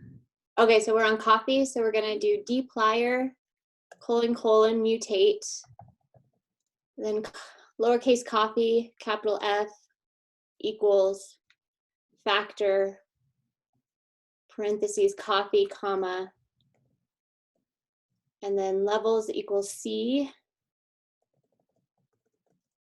0, 1, close parentheses, comma, labels equals C. And I shorten this one. Quotation mark non-regular in quotations, comma, quotation mark regular in quotations. Is it okay to shorten it? Yep. Great. And then after that line of 3, a pipe to do the rest of them. Okay. What do you think? Is it gonna run?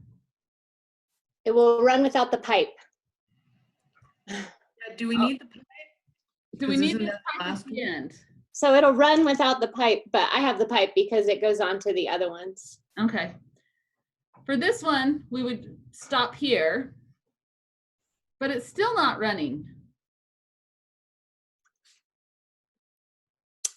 Let's see. There's a mistake somewhere.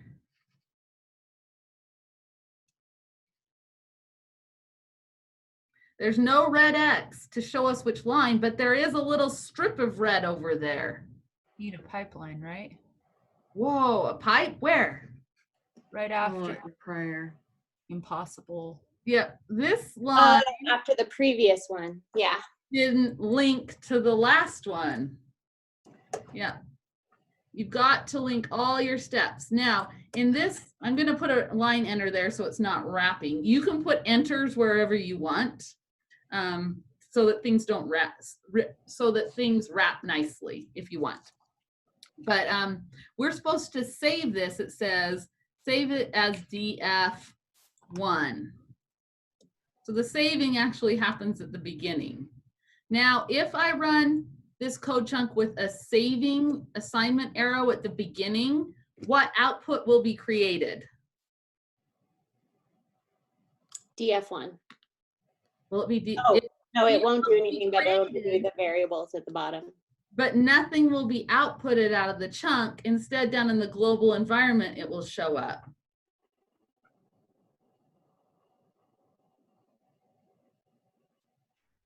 You know how you said that you can put enters in there to not have it wrap? How do you know how wide it's going to print? Because I've noticed when I knit it, it won't show the code that goes off of the page.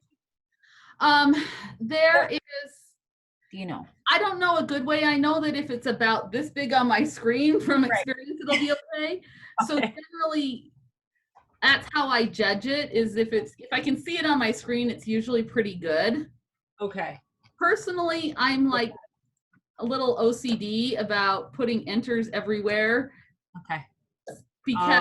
Because of Jürgen Szymanczyk, who I learned R from, who is from Germany, and he will crush you if you do not put enters and spaces and commas where he wants them. And so, plus, it's nice if you put enters in and line things up, because it helps you find your mistakes faster. Now, if you're not sure how things are supposed to be aligned, you can highlight it and push Command or Control I, and it will indent perfectly. That's an extra thing that you don't have to do for our class, but Control or Command I for indent is kind of a nice thing. Just for like eyes, not for computer. Okay. So it says to use the Tibble command to glimpse this new df1. Now, why did I get a mistake? Why didn't mine run?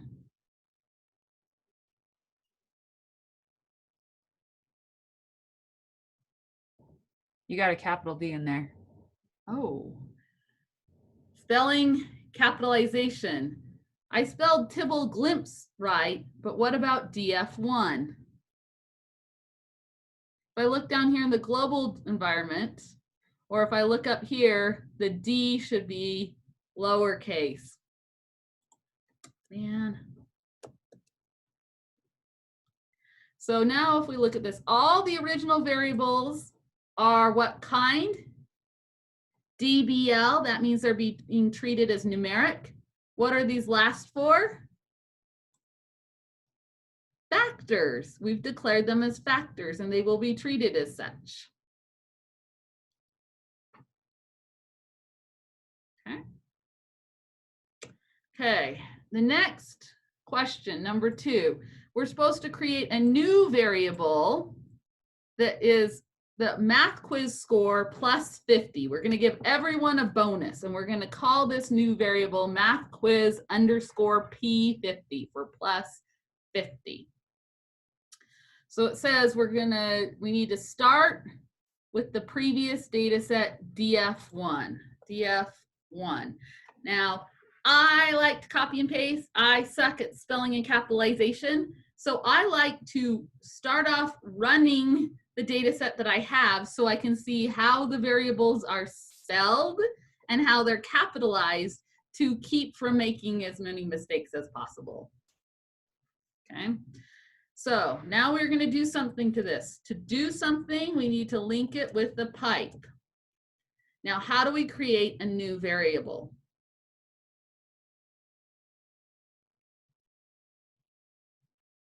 Mutate, right? We need our mutate command. It's in the dplyr package, the mutate command, and we need some parentheses. The first thing we need to tell it is the name of our new variable. What are we going to call our new variable?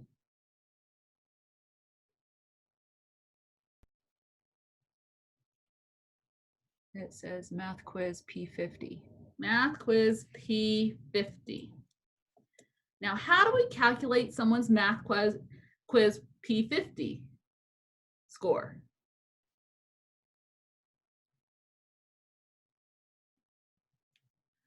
Says So we just have the math quiz, right, and put the plus sign plus 50.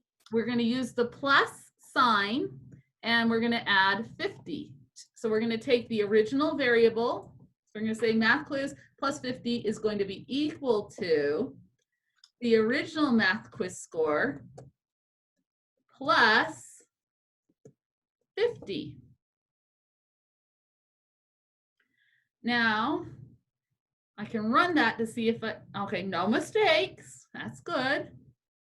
Now, if we come back to the end, do we get scores that look reasonable? Well, what were their original math scores? Here's the math score column, variable. Looks, we got some 40s, some 20s, a 30, a teen, and the last one here that's shown is an NA. Now the scores are 90, 70. That look, it added 50 to everyone's original math score. Now we have their score plus 50. Now it tells us to save this as DF.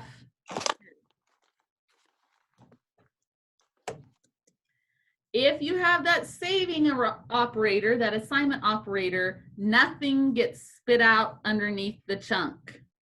But we can see down in our global environment, DF0 came out of Excel. How many variables did it have? 18. It had 100 rows, 100 people, and 18 variables. When we went to DF1, did we gain any people, any rows? No, but we gained 5 new variables, those 5 factors.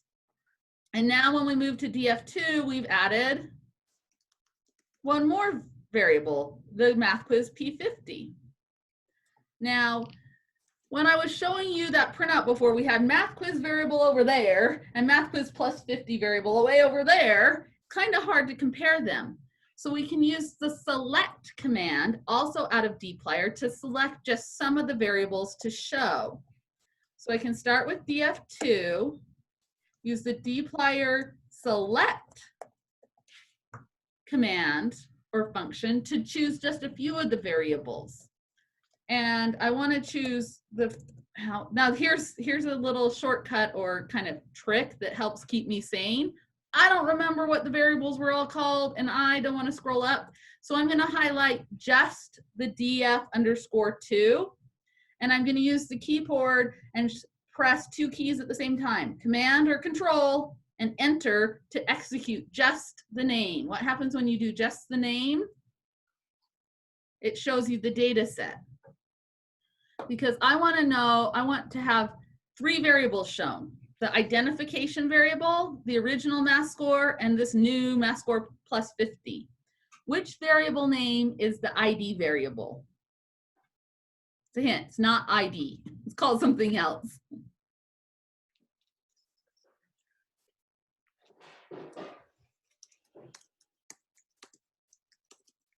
It's subnum for subject number. So I'm going to put that in there. I want subject number. I also want their math quiz score. And I want the plus 50 math score.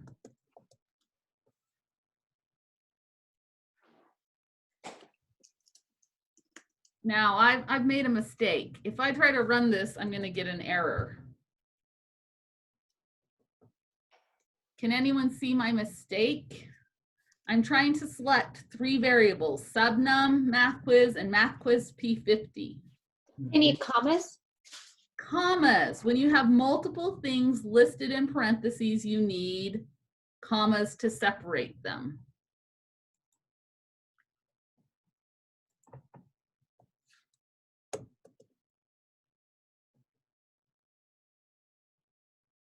Now in our studio, it's only showing us the top 10 rows, but how many rows are there really here?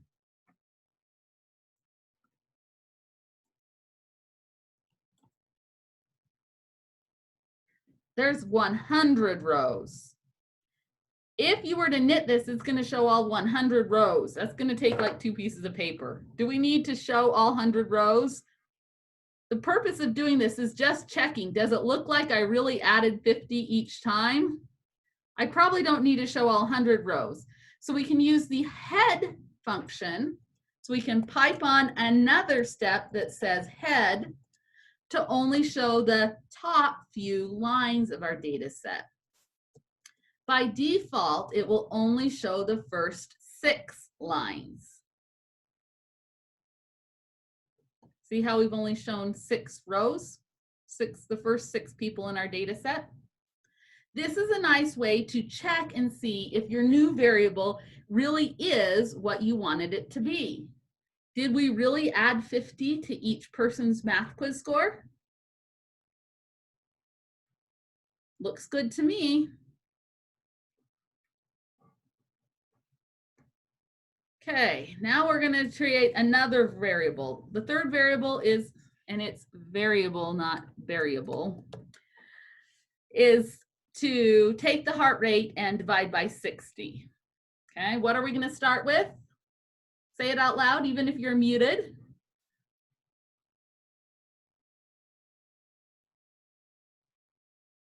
In fact, let's unmute. I feel alone. What are we going to start with? DF3, right? Like, we're going to start with what we left off in the last one. If you think about that car going on the assembly line, we started with DF0, and then we did something that created DF1, and then here we did something to create DF2. So now we're going to use DF2 to create a DF3. And what is it we're doing in this step? Creating a new variable? We're creating another variable again. So we're going to do dply or mutate again. What are we going to call this new variable? HR. HR. Underscore base. Oh, right there. HR base was the beats per minute. We're going to divide that by 60. That will give us beats per second. And you can, just like we added 50, you can use the slash to divide by 60. Or we added 50, now we're dividing by 60. You can do arithmetic the same way.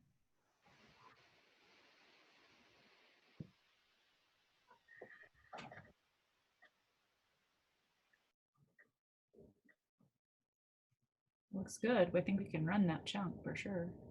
Yeah, did mine run? Yeah. Oh, it I ran. have a little red X here. Oh. Oh. But it ran without an error. I don't know why I have that little red X there. Oh, I had a space there, and for some reason, sometimes those little red X's mean nothing. I don't know why that one was so persistent. So this time, we want to select, to check this, not, before we selected the subject number and the math quiz variables, this time we want to select the subject number and the heart rate variables.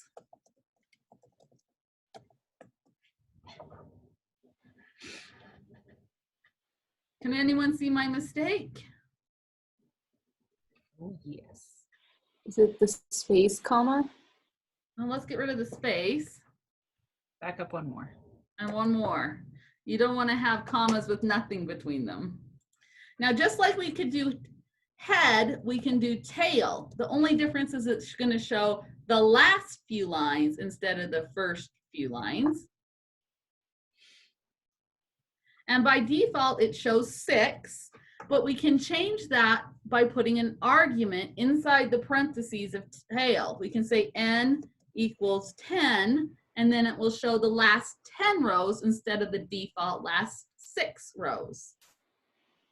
Does it look like we divided by 60? Mm-hmm. It's really important that you always check to make sure the functions are doing what you think that they should do. Okay. I have a quick question. Yeah. The one before that, it says start with DF2. Oh, that's a typo. Oh, okay. Yeah. I should change that. Okay. That's what happens when you use copy and paste. Sometimes That's they all okay. get changed. That's good for me to change so I can resubmit it. Oh, you're fine. That's not going to change how it works, I don't think. Okay. Okay. Okay. Now we're supposed to do a new version of the stat quiz. What does it say? Create 2 new versions of stat quiz. Use parentheses for order of operations. So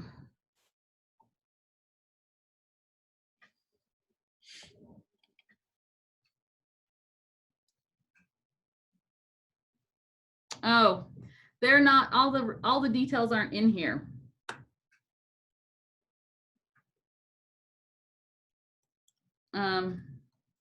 These are in the book. Let's see. You guys are probably like, what the, did anyone pull out the book questions? Let's see, this is section 1. Okay, I am seeing the clock. We are out of time. We are not done. So I don't understand what's wrong with that one part. there was, like, all the directions weren't there. They weren't? Weren't they? Create a new stat quiz score using add and multiply in parentheses. Does it, oh, there it is. Add to and multiply by 10. Okay. Somehow, Where's the details? somehow I knew what to do. First variable. Okay, so deploy or mutate to create a new variable. We're going to call this one stat quiz for A. And then we'll do stat quiz for B. Okay, so we have to add 2 to the stat quiz and then multiply by 10. Stat quiz plus 2 multiplied by 10. For multiply in R, we're going to use the asterisk. Okay, when's our next office hours? Tomorrow at 7? Tomorrow at 7, yep.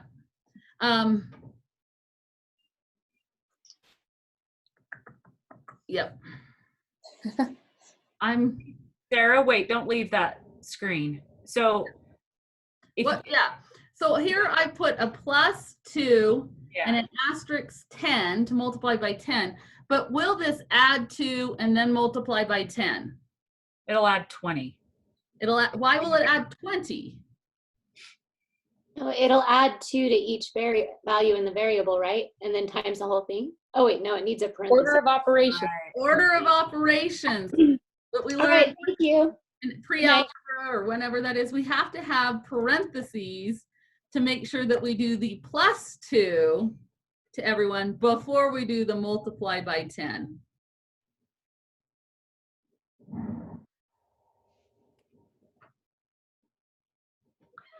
Yeah, that's right now.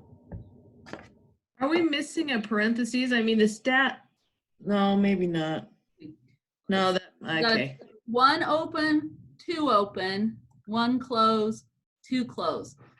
It's very important, Melissa, that you watch those, because if they get unpaired, we'll have problems, right? Okay, now we're supposed to compute another one that is multiplying by 10 first and then adding 2.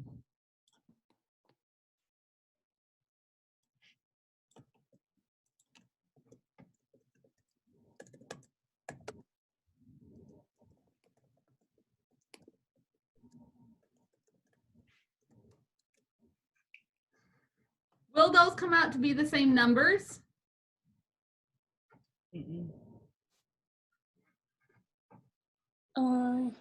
Kelly, you're thinking about it hard. Add 2 before you times by 10, or add 2 after you times by 10. Yeah, they're gonna be different. They're going to be different. How can we check?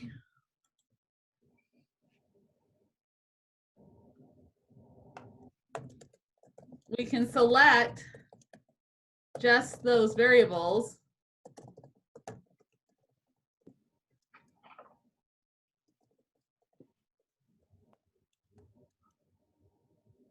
Oh, I got a random capitalized. Go to stat quiz it and fix that one in there. Oh, that one's spelled wrong too. And you can check. Love it.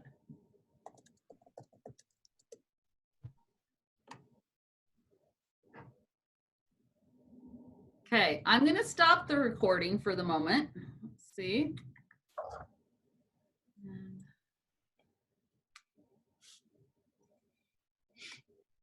Stop recording.